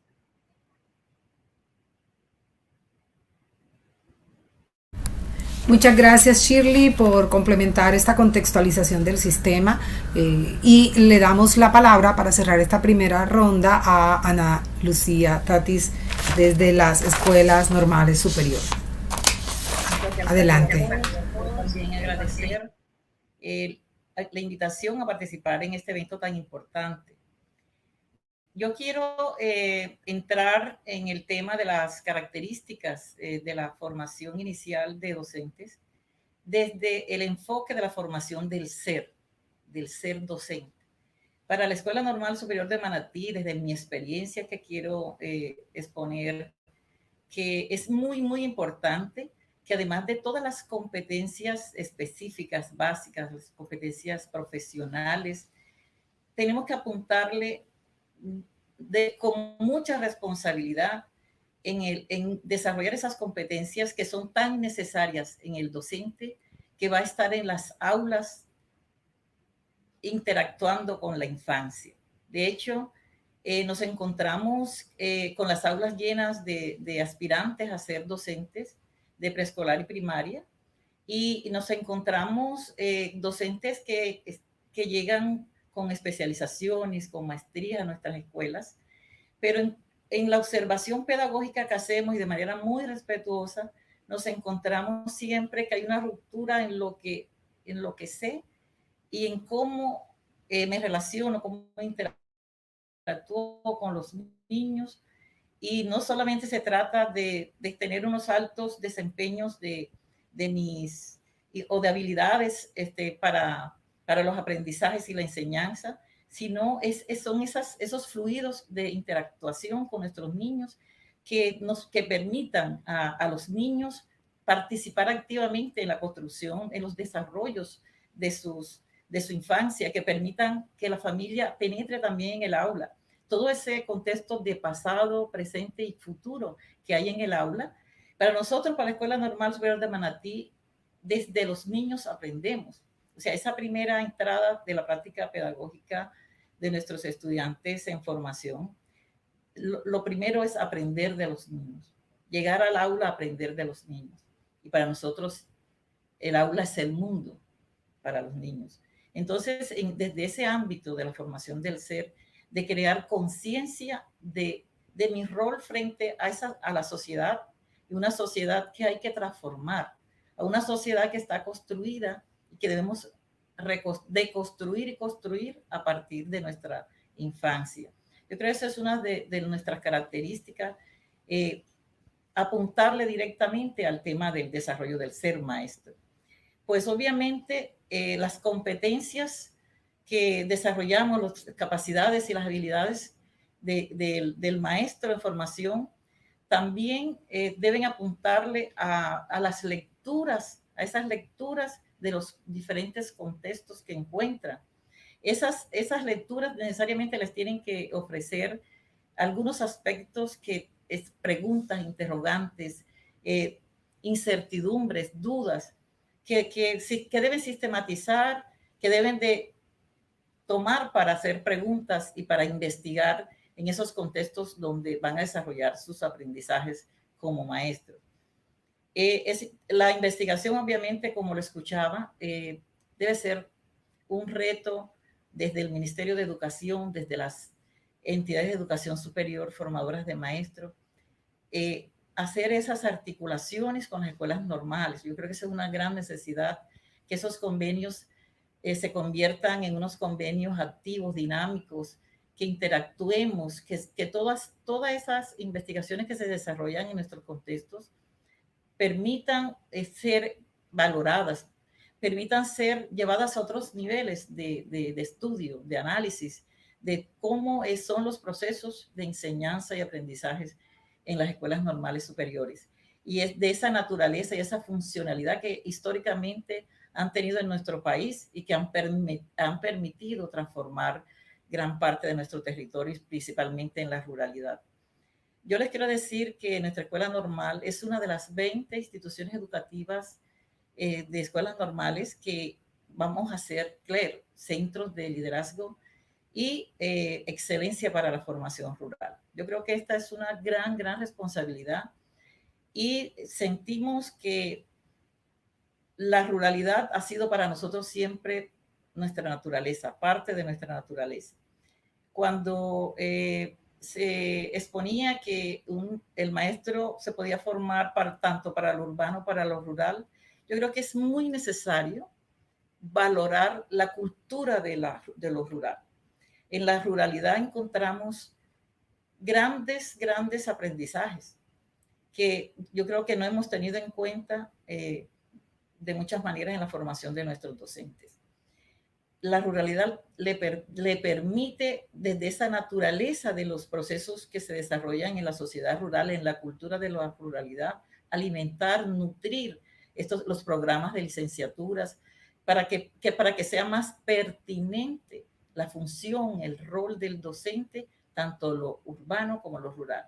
No podemos perder de vista que lo urbano tiene grandes componentes sociales de la ruralidad. No podemos pensar en la ruralidad, esa del 70% de nuestro país, sino que nuestras grandes ciudades, nuestras ciudades intermedias, tienen grandes poblaciones rurales y que estas poblaciones también están en las aulas en las que nosotros pretendemos llevar a nuestros docentes a transformar, a construir tejido social pacífico y armónico. Pues la misión de nuestra escuela normal principalmente le apunta al cuidado de los sueños de los niños. Es nuestra misión, lo declara. Y como desde esta óptica, desde esta mirada, el cuidar de los sueños de los niños es valorar todo ese contenido que llevan los niños a nuestras aulas. Por eso les hablaba que el aula es el mundo. Nosotros encontramos sueños en los niños, los sueños, desde esos sueños, de esos anhelos, desde sus deseos, es que nosotros trabajamos, planeamos, organizamos muy responsablemente, muy delicadamente nuestra práctica pedagógica y nuestra investigación. Encontramos sueños como quiero ser policía, quiero ser enfermera, quiero conocer, mi sueño es conocer a mi mamá o mi sueño es conocer a mi papá, mi sueño es tener una familia. O sea que todo este componente de emocionalidad también debe ser muy importante en la formación del docente para la infancia. Yo creo que no solamente nos debemos de detener en el tema de las competencias, por ejemplo, competencias didácticas, las competencias, obviamente, la fundamentación pedagógica que permita esos encuentros, esas interacciones que son tan sensibles. Esa es la espiritualidad del encuentro de la teoría con la práctica en el aula de clase. Yo considero como un proceso espiritual, porque desde esa formación del ser a que le apunta nuestro proyecto educativo institucional, es que podemos permitir que se desarrolle en este docente que llega con ganas de ser docente, pero que viene de ser bachiller de cualquier modalidad, que llega porque muchas veces es porque no tiene en su región las posibilidades de estudiar la carrera que desea o canela. Todos esos docentes tenemos que cuando llegan al aula transformarlo, desarrollar en él esas condiciones humanas, esas condiciones espirituales, éticas, para que él se autorreflexione desde el primer semestre, se autorreflexione de que ese rol, esa formación que va a construir con nosotros en nuestras escuelas, le apunten directamente a la amorosidad, a la valoración de la infancia, a relacionarse, a interactuar con el estudiante tomando de sí lo mejor de su vida. Y por eso es tan importante en esa formación tener en cuenta las historias de vida de cada uno de nuestros estudiantes en formación. Es importante que regresarlos a la infancia, a su infancia, para que ellos desde ahí comprendan, tengan más comprensión de esas realidades que van a encontrar, de esos diferentes contextos que van a encontrar en su práctica, en sus labores. Una característica muy importante es el tema de que lo formamos para que nuestros futuros docentes se desempeñen con capacidades, con competencias, principalmente con ética, con vocacionalidad en cualquier contexto. Nosotros, nuestro ADN, nos reconocemos como una institución educativa, una escuela normal superior para la ruralidad. Para la ruralidad. Estamos en el proceso de pensar, de repensar que las denominadas brechas entre lo urbano y rural, lo que han permitido son dos visiones distintas del país. Si no hablamos de brechas, sino hablamos de valoración de lo rural, valoración del urbano, vamos a encontrar que nuestros estudiantes en la ruralidad van a disfrutar los procesos de formación del niño, los procesos de formación y la construcción de tejido social. Van a encontrar en esos contextos, en las lecturas de esos contextos, muchas formas de relacionarse desde lo humano-ambiental, desde lo humano-humano, y eso va a permitir unas mejores relaciones, unas mejores actuaciones formativas, pedagógicas en lo rural o en lo urbano. Yo pues quería hacer como ese enfoque desde lo más sensible que es de nuestro proyecto educativo en la formación de docentes para la infancia. Obviamente nuestra práctica pedagógica investigativa permite que nuestros estudiantes se apropien de todas esas realidades que encuentran, que se permitan hacer esa inmersión, empaparse en esas geografías humanas en cualquier contexto del país. Y por eso desde nuestros proyectos como EVI, Escuela Viajera que Investiga, hemos podido hacer expediciones pedagógicas a diferentes territorios y podemos entonces así creer que las construcciones que se desarrollan, las construcciones pedagógicas y formativas que se desarrollan en nuestra escuela, deben necesariamente el estudiante que hacer ese tipo de inmersiones, por ejemplo, en poblaciones desplazadas, en toda esta diversidad que es nuestro país, en las poblaciones indígenas, las poblaciones de frontera, las afrocolombianas, las poblaciones campesinas de reinsertado y etcétera, etcétera. Todos estos contextos ricos, con unas riquezas que nos han permitido conocer profundamente cómo es la gente, cómo aprende la gente, cómo somos nosotros en esa diversidad, y no tenerla como una debilidad, sino como una gran fortaleza, la diversidad social y económica, política de nuestro país. Yo sé que desde nuestro proyecto pretendemos, obviamente, construir procesos de calidad, procesos formativos que respeten, valoren la infancia. Muchas gracias. Muchas gracias por sus valiosos aportes. Con ese contexto, entonces continuaría con la siguiente pregunta que nos lleva a pensar en lo que ha planteado el panel, los desafíos a los que nos enfrentamos o nos podemos estar enfrentando desde la formación inicial y en los momentos actuales. En ese sentido, ¿cuáles consideran ustedes que serían esos desafíos actuales de la formación inicial de docentes? Cuando, buscamos en el diccionario, hablamos de desafíos, estaríamos pensando en el verbo desafiar, implica afrontar o enfrentarse a lo describe como dificultad o peligro, o sea, más bien como esos retos, poder enfrentar esos retos. Entonces, en ese sentido, ¿cuáles creen ustedes que serían esos grandes desafíos que se enfrentan en la formación inicial de docentes, que es el tema también que nos convoca, y si existen para ustedes brechas en esa formación inicial. Ya sé que la doctora Ana Lucía ha planteado, reemplazado el tema brechas. Yo lo voy a dejar así para que ustedes desde su contexto puedan también en su aporte contextualizar si lo aceptan, lo toman como una brecha o lo toman como una valoración frente a las diferencias. Entonces, si existen para ustedes brechas en la formación inicial docente, ¿cuáles serían esas brechas relacionado con esos desafíos y en qué medida se están asumiendo? Yo voy a vincular con otra pregunta que también ya les había compartido por motivos de tiempo, porque veo que los aportes son muy valiosos y no quiero interrumpirles tanto. Y cuando planteen esos desafíos, identifican esas brechas, podríamos hablar, bueno, si ustedes consideran también que se deben hacer transformaciones del sistema educativo actual para poder responder a esos desafíos actuales de formación inicial del profesorado. También invitaría a Claudia, si en algún momento quieres ampliar la información sobre en y para o de lo rural o en para lo rural, lo puedes hacer, puedes vincularlo en el momento que lo consideres también pertinente. Estoy a la expectativa también de escuchar.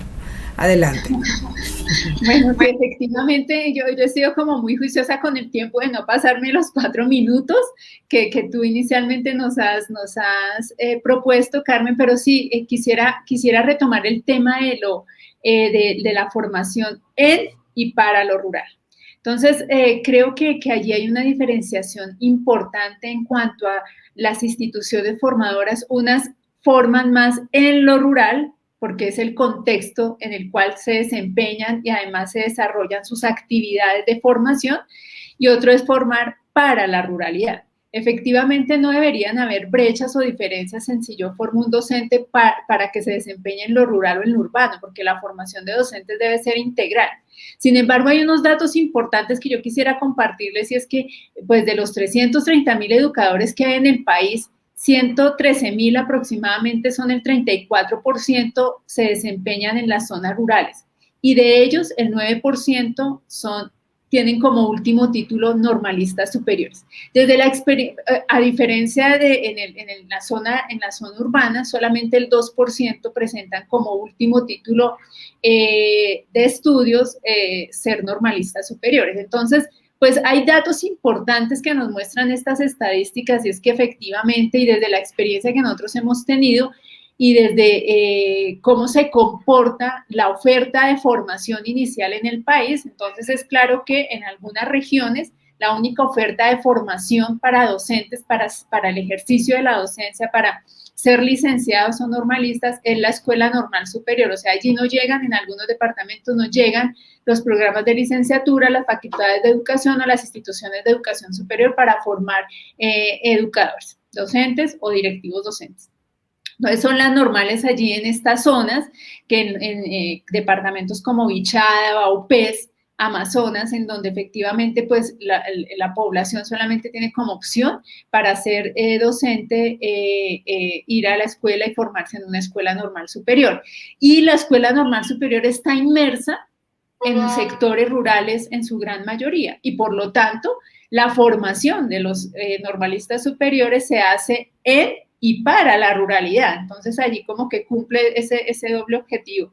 ¿Y qué hemos encontrado nosotros? Que efectivamente hay programas de formación que muestran o que forman a sus futuros docentes en el reconocimiento de esa diversidad, en lo que es un aula multigrado, en que existen instituciones educativas en las cuales se van a desempeñar o posiblemente se van a desempeñar, y que son residencias estudiantiles conocidas anteriormente como internados, que hay modelos educativos flexibles y allí ponen más el centro de atención unas instituciones formadoras que otras, que unas instituciones formadoras hacen un reconocimiento de las condiciones poblacionales y forman con un énfasis más decidido educadores que atienden poblaciones indígenas o poblaciones negras, afro-raizales, palenqueras, que eso implica un reconocimiento a esa diversidad y a esa diferencia dentro de un enfoque de inclusión y equidad. Entonces, en ese sentido, creo que vale la pena mirar un poco cuál es el rol de las instituciones formadoras en y para la formación de docentes rurales. Y en ese sentido, creo que el desarrollo de la práctica educativa de los docentes es clave, de los futuros docentes es clave. Mostrarle a los futuros maestros esa diversidad de contextos en los cuales se pueden desempeñar, inmersos en esos campos de práctica que son reales, y acompañarlos en esos procesos de formación desde el campo de práctica es importante. Ahora, ¿qué sucede también que vale la pena mencionarlo? Pues es muchísimo más costoso, podríamos llamarlo así, en cuanto a temas financieros, acompañar a estos estudiantes a hacer una práctica en un sector urbano, en un sector rural o en una zona rural, si la institución de educación superior está ubicada en una cabecera municipal o en una ciudad capital. Entonces, efectivamente, hay que buscar cómo mostrarle a los futuros docentes esos posibles contextos y diversos contextos en los cuales se vayan a desempeñar, y efectivamente esas poblaciones con las cuales se van también a desempeñar y van a ejercer su docencia. Hay una cosa clave también, y es el relacionamiento con las familias y la comunidad. En el sector rural eso es definitivo. El tema del relacionamiento y cómo acercarse al trabajo con las familias y con la comunidad. Infortunadamente eso no es muy visible en el desempeño de los docentes en lo urbano, pero sí es muy decisivo y marca un hito clave y unas diferencias bastante importantes en el desempeño de un docente cuando está en una zona rural. Y no es menor el tema de la formación de formadores.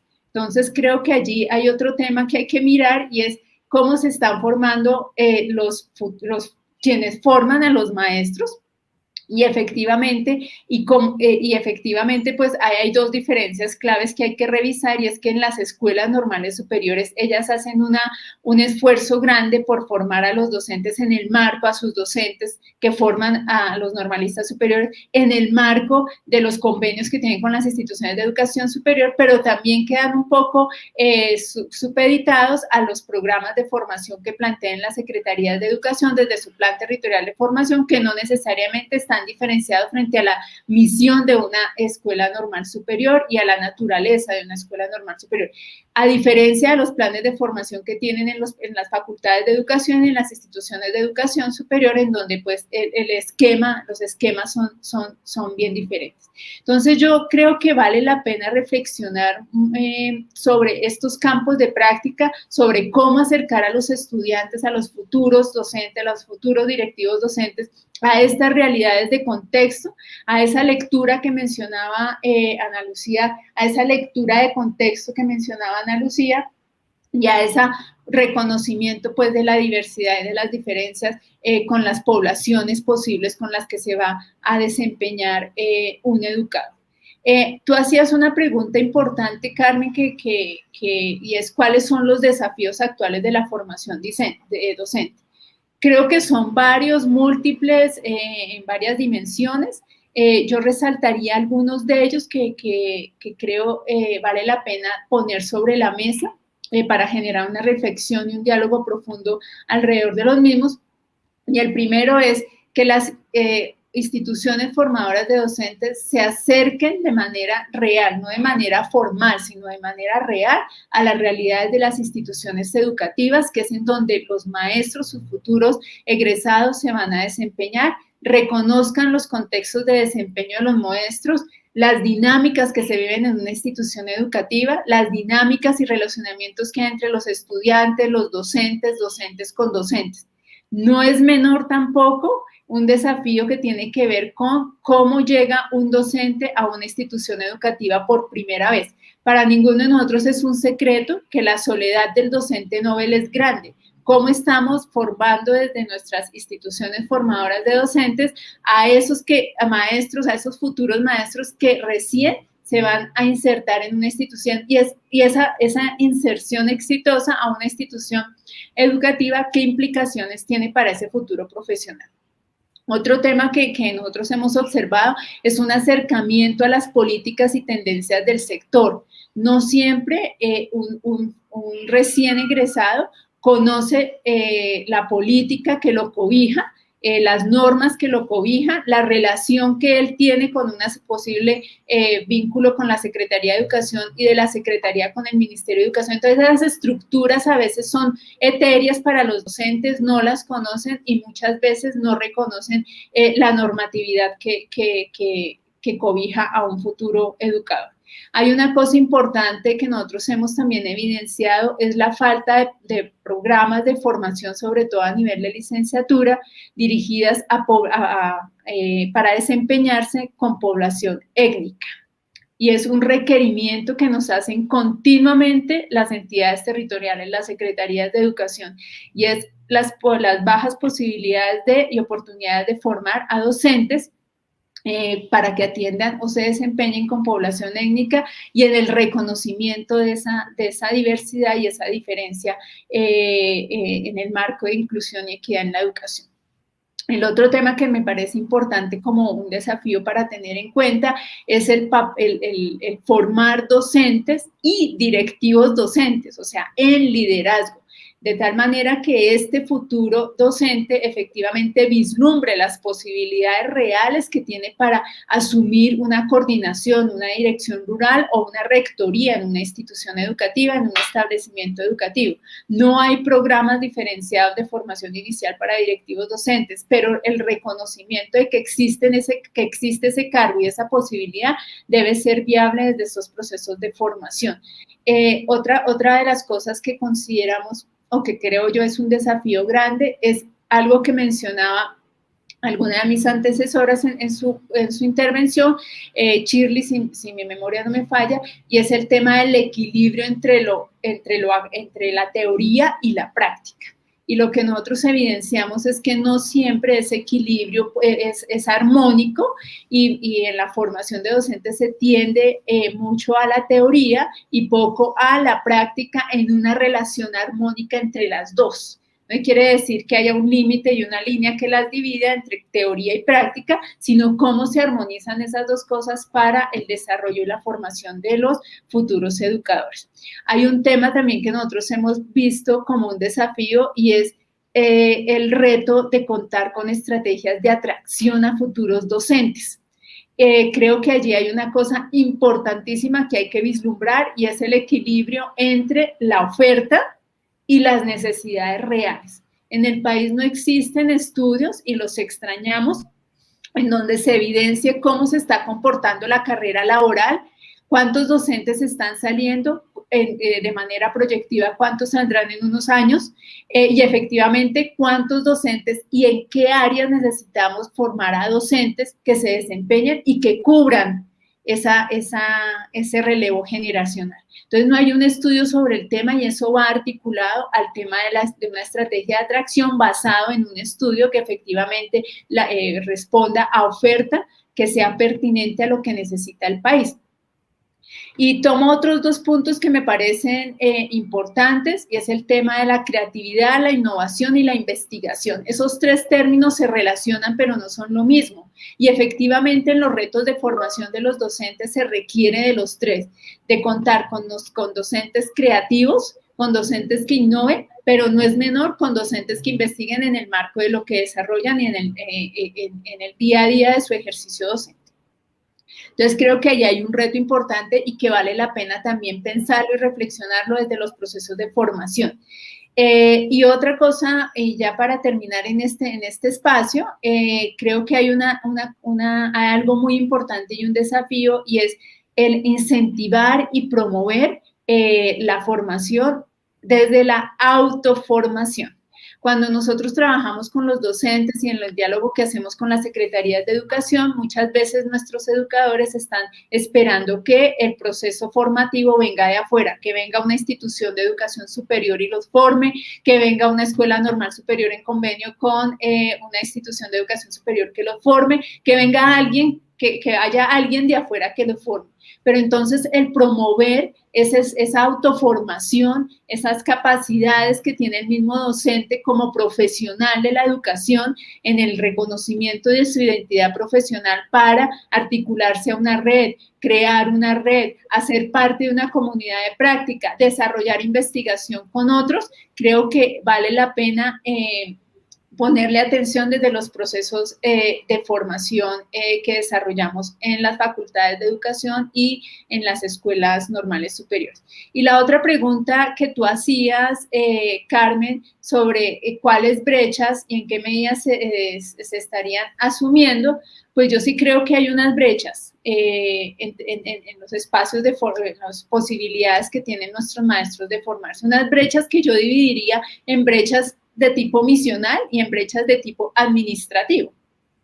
Y ahí Ana Lucía ha tocado un tema importante y es el tema, es lo que se refiere a un trabajo colaborativo entre las diferentes instituciones formadoras de docentes, escuelas normales superiores y instituciones de educación superior. Creo que allí hay una oportunidad para cerrar esa brecha, porque efectivamente lo que uno evidencia es que los egresados de una facultad de educación y los egresados de una escuela normal superior sí tienen capacidades, habilidades, destrezas diferentes. Es más, cuando evidenciamos las trayectorias de deserción de los docentes en el sector rural, evidenciamos que son más los licenciados quienes cambian continuamente o piden traslado de plaza en el sector rural que un normalista superior.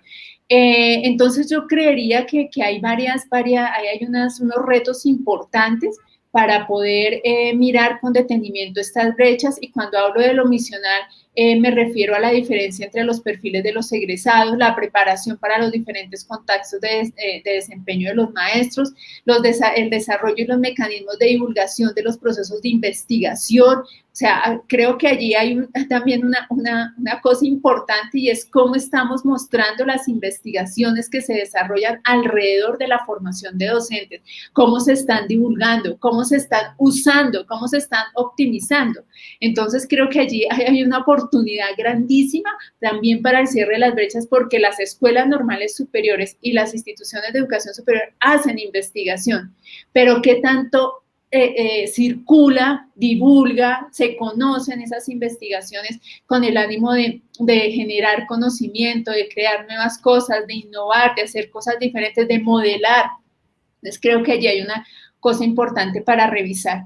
Y hay también una brecha en cuanto a las metodologías y modalidades de los programas de formación, en cuanto a los sistemas de aseguramiento de la calidad.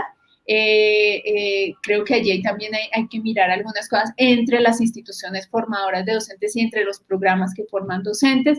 Y pues no es menor el tema de los costos de los programas de licenciatura, los costos de formación de una escuela normal superior, o los costos de un programa de licenciatura versus los costos de un programa de otro programa profesional, que forma profesionales, perdón.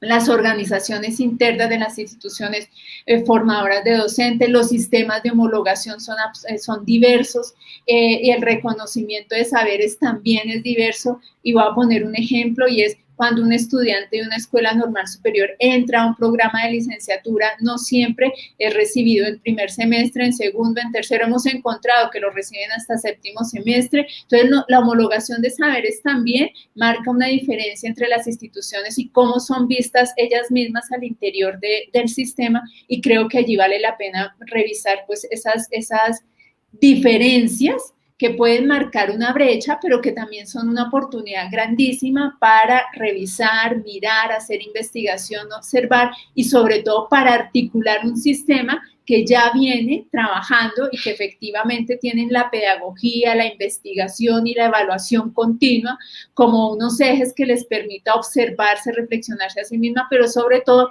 generar articulaciones efectivas de trabajo colaborativo. Yo dejaría hasta ahí. Muchísimas gracias, Carmen. Muchas gracias a ti, o sea, un panorama bastante amplio. Creo que si tomamos cada uno de esos puntos aquí pudiéramos quedarnos a almorzar y continuar el diálogo en la tarde, pero valioso todos esos aportes. Bueno, no sé si quiera, vamos a romper un poco y vamos a darle la palabra a Ana Lucía, si puede complementar, y cierra Shirley este ciclo de esta pregunta. Adelante, Ana Lucía. Bueno, yo creo también muy importante el tema de la formación para la inclusión y para la inclusión social. En el aula tenemos que caracterizar a nuestros niños, y todos y cada uno de nuestros niños son únicos, irrepetibles, y son unos genios cada niño. Entonces, formar para la inclusión va a permitir desde todas los programas de educación a un docente que es más apropiado de las realidades de los que viven los niños, de esos contextos de los niños y sus familias, obviamente. Yo creo que ese es un gran reto que tienen las facultades de educación y las escuelas normales, porque yo creo que el tema de la inclusión todavía es como lo sentimos débil frente a todo lo que tenemos que desarrollar, que construir alrededor de la inclusividad. Yo lo dejaría hasta ahí el tema. Gracias, Ana Lucía. Adelante, Shirley.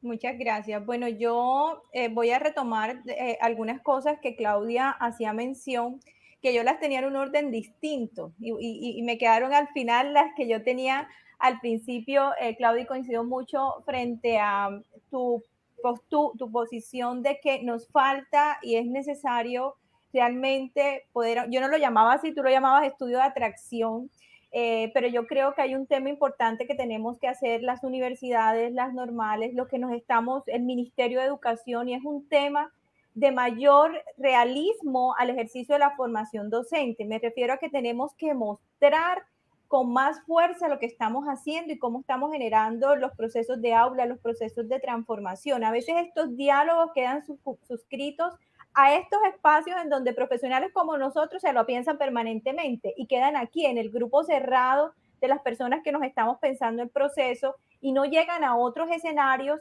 para que realmente el asunto de la elección del ser maestro, y ahorita también creo que Ana Lucía hacía mención, el asunto del ser maestro sea una primera elección. Nosotros encontramos en nuestras universidades que el estudiante que aspira a ser maestro es por una segunda, tercera, cuarta, quinta opción después de aspirar a otros espacios y les corresponde elegir una licenciatura, lo decía Ana Lucía, porque es lo único que hay en mi entorno, porque la condición económica no me lo permite, por el asunto propio de algunos temas de la oferta en la región, por el mismo tema de la tradición de nuestra, en este caso de la región Caribe, por ejemplo, en donde las carreras siguen siendo, la elección de carrera sigue siendo muy tradicional. Entonces yo quiero ser médico, yo quiero ser psicólogo, como para no hablar de otra casa. En mi universidad, por ejemplo, en mi facultad, aspiran a un programa de psicología más de 150 estudiantes por semestre, y en la licenciatura de educación preescolar, si acaso llegamos a 20 estudiantes que quieran estudiar licenciatura. Entonces, algo pasa con esto tan bonito que ella decía, Claudia, de la atracción, ¿cierto? Frente a lo que es ser un licenciado y lo que genera realmente el ser un maestro. Y aquí nos falta, insisto, como diríamos popularmente, cacarear más el trabajo del maestro para generar mayores visibilidades. Nosotros necesitamos mostrar lo que estamos haciendo, cómo estamos generando las transformaciones y cómo estamos realmente articulando esfuerzos para ser distintos y para que realmente, como es lo que nosotros conocemos y científicamente está probada, la educación realmente es el camino para la prosperidad. Entonces yo creo que ahí hay un tema importante y es un desafío, es un reto, es un trabajo, Carmen, que es necesario hacer para empezar a mostrar que el ejercicio y el oficio del maestre es digno, que requiere realmente personas con altas competencias, altas capacidades, y que y debe ser atractivo, para que pueda ser atractivo para todas y todas. Y estas brechas que ahorita nos mostraba José Aparicio en los resultados de los pruebas Saber Pro, ahí nos da un dato importante y un dato que nos hace ruido. O sea, ¿quiénes están estudiando las licenciaturas? ¿Será que sí es un tema de vocación o es un tema porque es la única posibilidad? Entonces, en los programas nos toca hacer un esfuerzo no solamente desde lo curricular para la formación de estas competencias disciplinares, sino también esas competencias que hacía relación a Ana Lucía del ser, porque es que cualquiera no puede ser maestro, ¿verdad? Necesitamos tener una vocación para el ejercicio del ser maestro, y nosotros nos encontramos con estudiantes que no quieren ser profesores, sino que esa es su única opción. Entonces aquí hay un trabajo fuerte y creo que es de los trabajos más arriesgados que tenemos nuestras facultades y las escuelas normales. Hay otro segundo elemento que también lo ponía en mención Claudia, y es el tema de la formación. Lo decían en el espacio pasado también los profes del observatorio. hacían mención a que la calidad del docente es versus calidad educativa. Ellos lo hacían mención. Eso ya está validado por comunidades científicas. Entonces, y la calidad del docente realmente se traduce en un tema permanente de formación. El asunto es que la formación la ubicamos solo en esos espacios de formación de oferta titulada, pregrado o posgrado, y no pensamos en esos otros tipos de formación. Y ahorita decía Claudia el tema de la autoformación que es necesaria. Cuando uno se forma en la universidad, pongamos hace 5 años atrás que se pudo haber graduado alguien de mis estudiantes en una licenciatura, hoy el estudiante que ellos tienen en el aula es una persona distinta, con unos intereses diferentes. Y decía Ana Lucía el tema de la inclusión. O sea, ¿cómo entonces, si yo no tuve esa formación en mi pregrado, cómo yo motivo mi ejercicio de la práctica frente a la reflexión de eso, en que yo necesito conocer para poder generar mis cambios? Entonces aquí hay un trabajo también importante desde las universidades y con las escuelas de egresados o las áreas de egresados, las unidades de egresados, para acompañar a sus maestros en esos procesos de actualización permanente y en esos espacios de reflexión permanente que generen unas mejores prácticas de aula. Y por último, que es un trabajo también importante para desarrollar, es uno de los retos y los desafíos, Carmen, está relacionado con el trabajo interdisciplinar. Yo no me puedo pensar lo pedagógico alejado de las otras disciplinas. Hoy nosotros hablamos de las ciencias de la educación, porque otras ciencias estudian el fenómeno, se ocupan del proceso pedagógico. El fonoaudiólogo, el fisioterapeuta, el economista, el abogado, y yo soy el pedagogo. Entonces, ¿cómo yo desde lo que sé, porque además tengo que tener el dominio de ese saber pedagógico, yo me articulo con esos otros y empiezo también a entender esos otros fenómenos que ciertamente llegan al aula de clase? Entonces, allí también hay otro elemento importante que hay que trabajar y hacerle fuerza, y es el trabajo interdisciplinar frente a ese diálogo con otros para poder fortalecer el ejercicio de la práctica docente. Muchas gracias, realmente muy enriquecedor todos los aportes que han hecho en este panel. Quisiera tomar algunos comentarios que nos han escrito en el chat. Y bueno, hay unos que comparte Gonzalo Iván. Gonzalo Enrique Quiroz dice: las facultades de educación no abordan las competencias para el siglo XXI. Siguen el mismo patrón de hace 30 años. La pedagogía y la psicología del aprendizaje evolucionan y desconocen los contextos.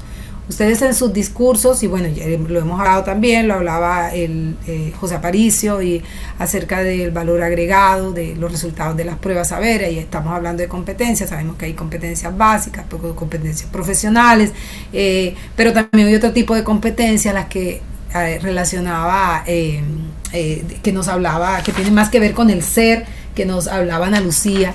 Entonces, yo les voy a leer estos comentarios, y bueno, no necesariamente todos tienen que pronunciarse sobre ello, pero sí me gustaría que dieran algún comentario, alguna respuesta sobre estos, digamos que estos aportes que nos está haciendo Gonzalo. También allí Iván José Medina dice: se necesita un rediseño de la estructura curricular de los programas de licenciatura para responder con pertinencia a las necesidades del contexto desde lo disciplinar y lo pedagógico. Y un tercer comentario que nos hace: necesitamos avanzar en el fortalecimiento del conocimiento didáctico, del contenido de los maestros en formación. Pueden vincular esto con la última pregunta que hacíamos, y bueno, tratemos de hacerlo de una manera muy, muy corta. Entonces, ¿cuáles serían esas competencias que necesitamos fortalecer desde la formación inicial? Sí. Las facultades de educación, inclusive las escuelas normales, en el tema de formación de docentes, tenemos que repensarnos de muchas maneras. Repensar el aula de clases. El docente debe salir del aula. El docente debe vivir, hacer inmersión, hacer esas investigaciones etnográficas en los diferentes contextos. Debe empaparse de las realidades del país, de las realidades sociales, de las realidades económicas. Un docente visto de esta manera puede participar en la construcción de conocimiento, participar activamente en la construcción de su propia formación de ser maestro. Esa sería una de las, creo yo, que de los retos que tendríamos es ampliar más esos horizontes de las necesidades reales y las necesidades sentidas de la sociedad y las respuestas que se dan desde la formación de los maestros. Las realidades que cambian permanentemente, tener pues un currículo abierto, integrado, integrador, que permita esas aperturas a esas realidades. Es posible que en nuestras facultades de educación encontremos que debemos abordar contenidos o programaciones distintas si vamos a la ruralidad y encontramos en la ruralidad elementos valiosos que debemos conocer para la formación de nuestros docentes. Por ejemplo, encontramos elementos valiosos en lo urbano que no tenemos en cuenta en nuestros currículos que permitan al docente hacer inmersión en lo urbano y poder tener esas interacciones humanas, esas interacciones de comprensión de los contextos de nuestros estudiantes.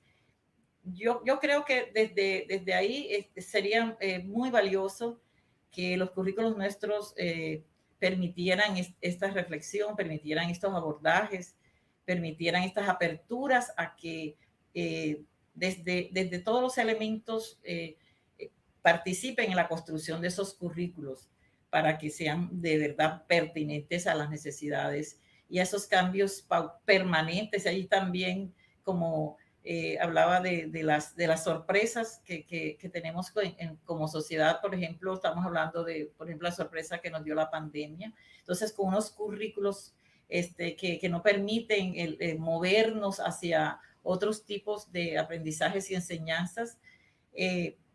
Entonces, ¿qué hacemos? Entonces, se dan unas rupturas o se dan unas transiciones muy largas entre lo que estábamos haciendo con lo que debemos hacer.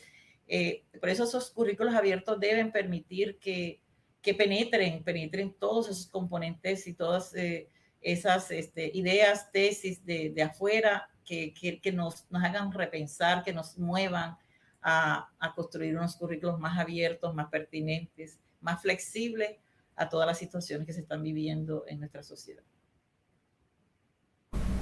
Muchas gracias, Ana Lucía. Si Shirley quiere aportar algo más. Bueno, muchas gracias, Carmen.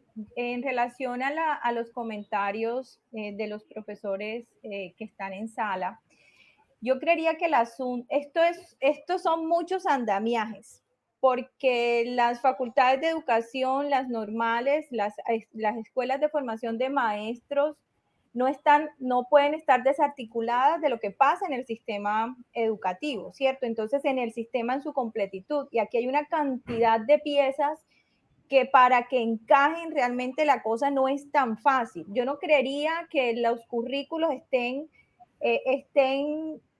de siglos pasados. Yo considero que los currículos y los maestros de las universidades y en las escuelas normales actualizan permanentemente currículos, reflexionan sobre el asunto, dan cuenta de ello en sus ejercicios de formación.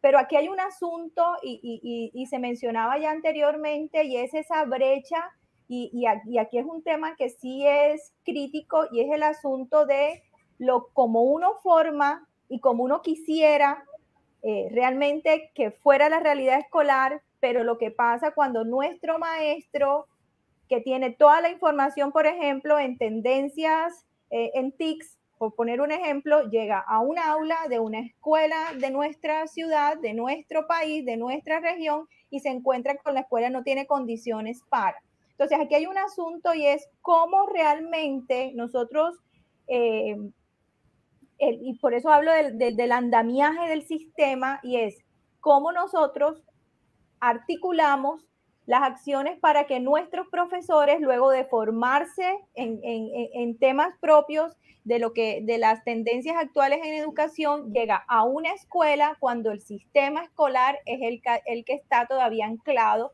en temas del pasado y no permite que el profesor haga trabajo cooperativo y no permite que la evaluación tenga un carácter formativo, sino sumativo. Entonces, aquí el asunto no está solo en cabeza de las facultades, sino de cómo las facultades de educación nos hablamos con el sistema y esto empiece a tener como el aceitico que le falta al asunto para que esta pieza empiece a correr correctamente.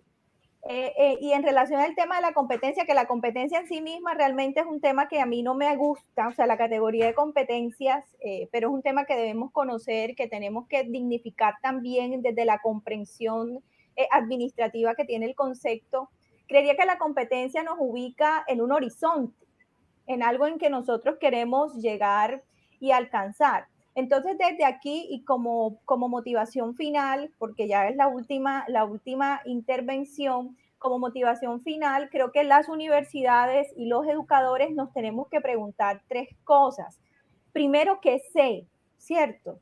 Y en relación al que sé, entender que estoy inacabado y que no me la sé toda. Y esto me ubica en un ejercicio, ahorita lo decía Claudia también, del tema de autoformación. Tengo que entender que como maestro tengo la obligación moral de formarme permanentemente. Y esta misma pregunta va a las universidades, ¿qué saben nuestros estudiantes? Una tercera pregunta relacionada con el cómo comunico eso que sé. Y entonces aquí hablamos de las relaciones con los otros, con esos otros profesionales, con esos padres de familia, con el directivo docente, la relación con ese currículo. Un tema importante para pensarnos los maestros, para pensarnos las instituciones formadoras de formadores. ¿Cómo comunico? ¿Verdad? Eso que sé. Que va más allá, y lo decía ahorita Ana Lucía, de un tema didáctico, ¿sí? Porque es que esto no es instrumental y muchas veces nos pensamos que lo pedagógico es un tema instrumental, viene un formato, este es el objetivo y esta es la metodología para que usted alcance el objetivo y este es el instrumento de evaluación. Eso va mucho más allá de eso. Y una segunda pregunta que creo que es la más importante, y Ana Lucía ha sido insistente en eso y la comparto, y por eso lo dejé para el final en mi intervención, Ana Lucía, y es la pregunta que es, ¿cómo me transforma eso que sé? No tiene sentido que yo como maestro no sienta que estoy siendo transformado. Ahorita tristemente uno veía una realidad del país y lo mostraba José y el observatorio ha sido muy insistente en este tema de los resultados de las pruebas saber, pero también veíamos, y creería que ahí habría otra deuda, Claudia, de que nosotros hagamos una investigación relacionada con eso otro que llamamos valor agregado que no se mide cuantitativamente, ¿verdad? Y es cómo estamos transformando algunas realidades. Ese estudiante que hoy es maestro, que ha logrado, maestro rural, por poner el ejemplo, de que logró formarse en la normal, que después logró generar su proceso de formación profesional, que hoy ya está a nivel de posgrado, pero que no le fue bien en las pruebas Saber Pro. Pero cómo ese estudiante ha generado un proceso de transformación personal, cómo me transforma a mí, cómo transforma ese ser el ejercicio del proceso formativo y que va más allá también, porque es que yo me transformo como maestro y sencillamente transformo a los que están a mi alrededor. Entonces, con eso quiero cerrar, como también, insisto, una motivación para pensarnos nosotros que hacemos academia y que estamos en estos espacios liderando algunos procesos importante frente al ejercicio propio de lo pedagógico. Muchas gracias. Gracias a ti, Shirley. Bueno, y cerramos con Claudia, ya nos hemos excedido un poco en el tiempo, aun cuando iniciamos el debate también un poco corrido en el tiempo, pero vamos a tratar de ser muy juiciosos porque se acerca el mediodía.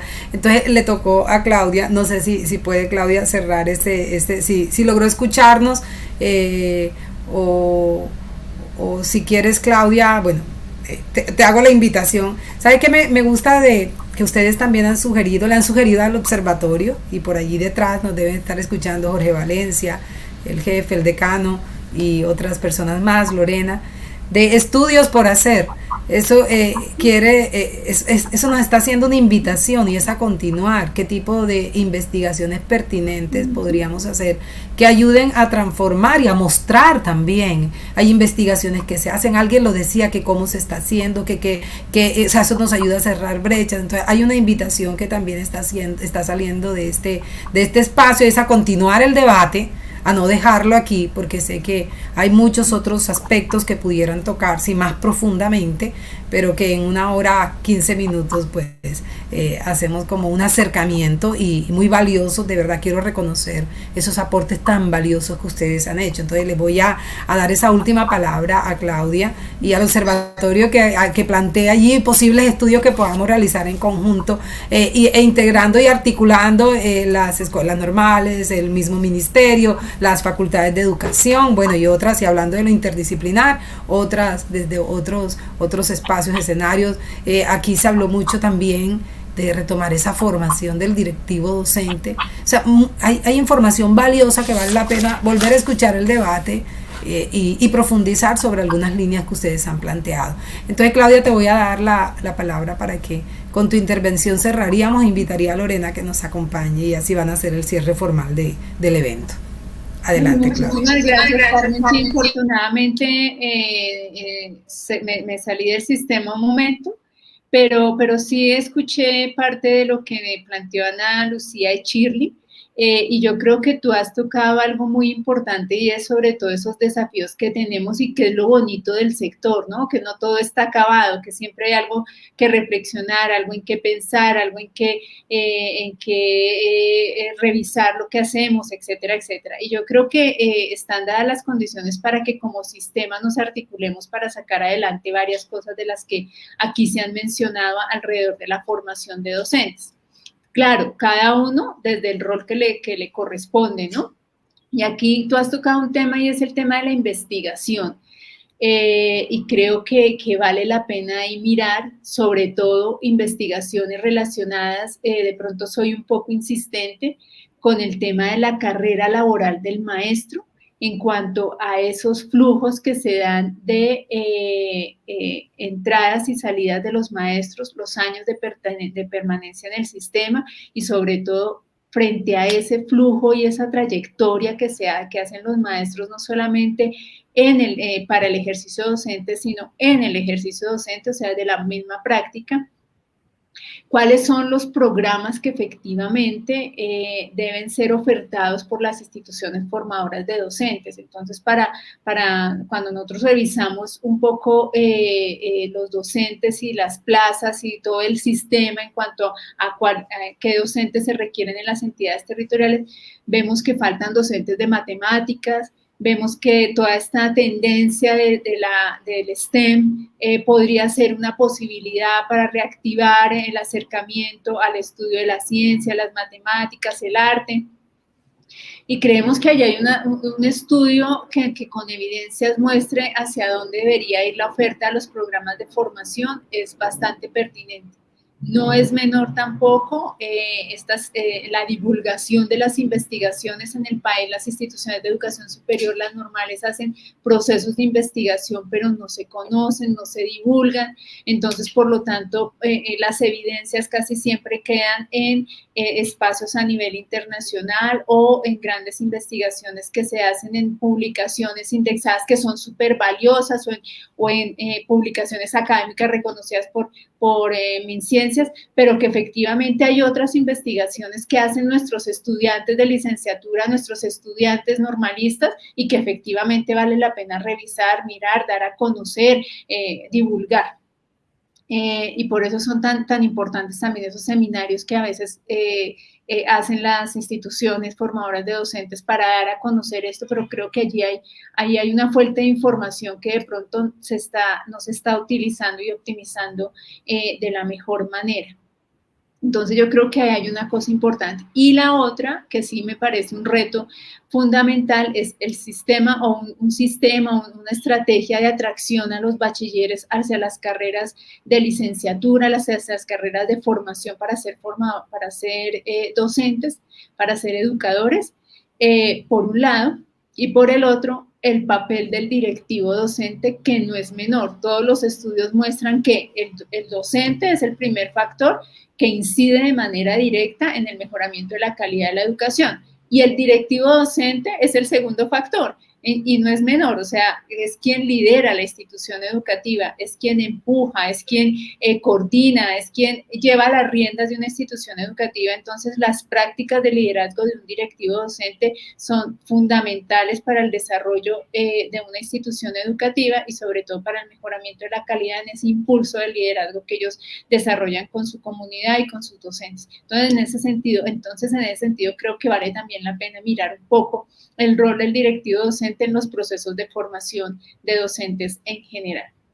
Creo que hay muchos retos y muchas posibilidades de trabajo, reitero, desde el papel que cada uno de nosotros cumple, desde las entidades que representamos, desde las instancias que representamos, pero creo que son más los acercamientos que podemos tener en las discusiones y reflexiones acerca de buscar salidas a estas temáticas, que lo que nos diferencia. Entonces, de verdad que para nosotros desde el Ministerio es un gusto poder compartir con ustedes estas reflexiones desde lo que hemos visto, desde lo que hemos trabajado con los maestros, con las secretarías de educación y con las instituciones de educación superior y las escuelas normales superiores desde diferentes frentes, y que creemos hay retos importantes y desafíos importantes para seguir movilizando el sistema, darle dinamismo al sistema y seguir trabajando con el mismo norte y con la misma meta, y es, pues, al final de todo esto, a quienes tenemos que observar son a los niños, las niñas, los adolescentes, los jóvenes que tenemos en nuestras instituciones educativas. Todo esto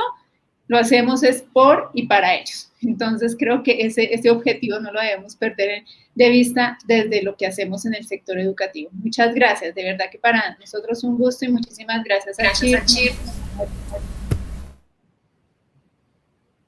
Muchísimas gracias a Claudia, muchísimas gracias a Shirley, muchísimas gracias a Ana Lucía, y muchísimas gracias a todos los que han tomado su tiempo para escribir sus comentarios en el chat. Hay 2 comentarios más que los pueden leer. Bueno, los estamos allí visualizando, los panelistas y todo lo que nos están acompañando, y les cedo la palabra a Lorena. Muchísimas gracias por este espacio tan especial y que valoramos todos los que hemos participado. Gracias, Carmen, y gracias a las panelistas, a todos nuestros invitados nacionales, al profesor Matt y a todas las personas que dispusieron esta jornada de la mañana para participar en esta 9ª edición del Foro de Políticas Públicas en Educación.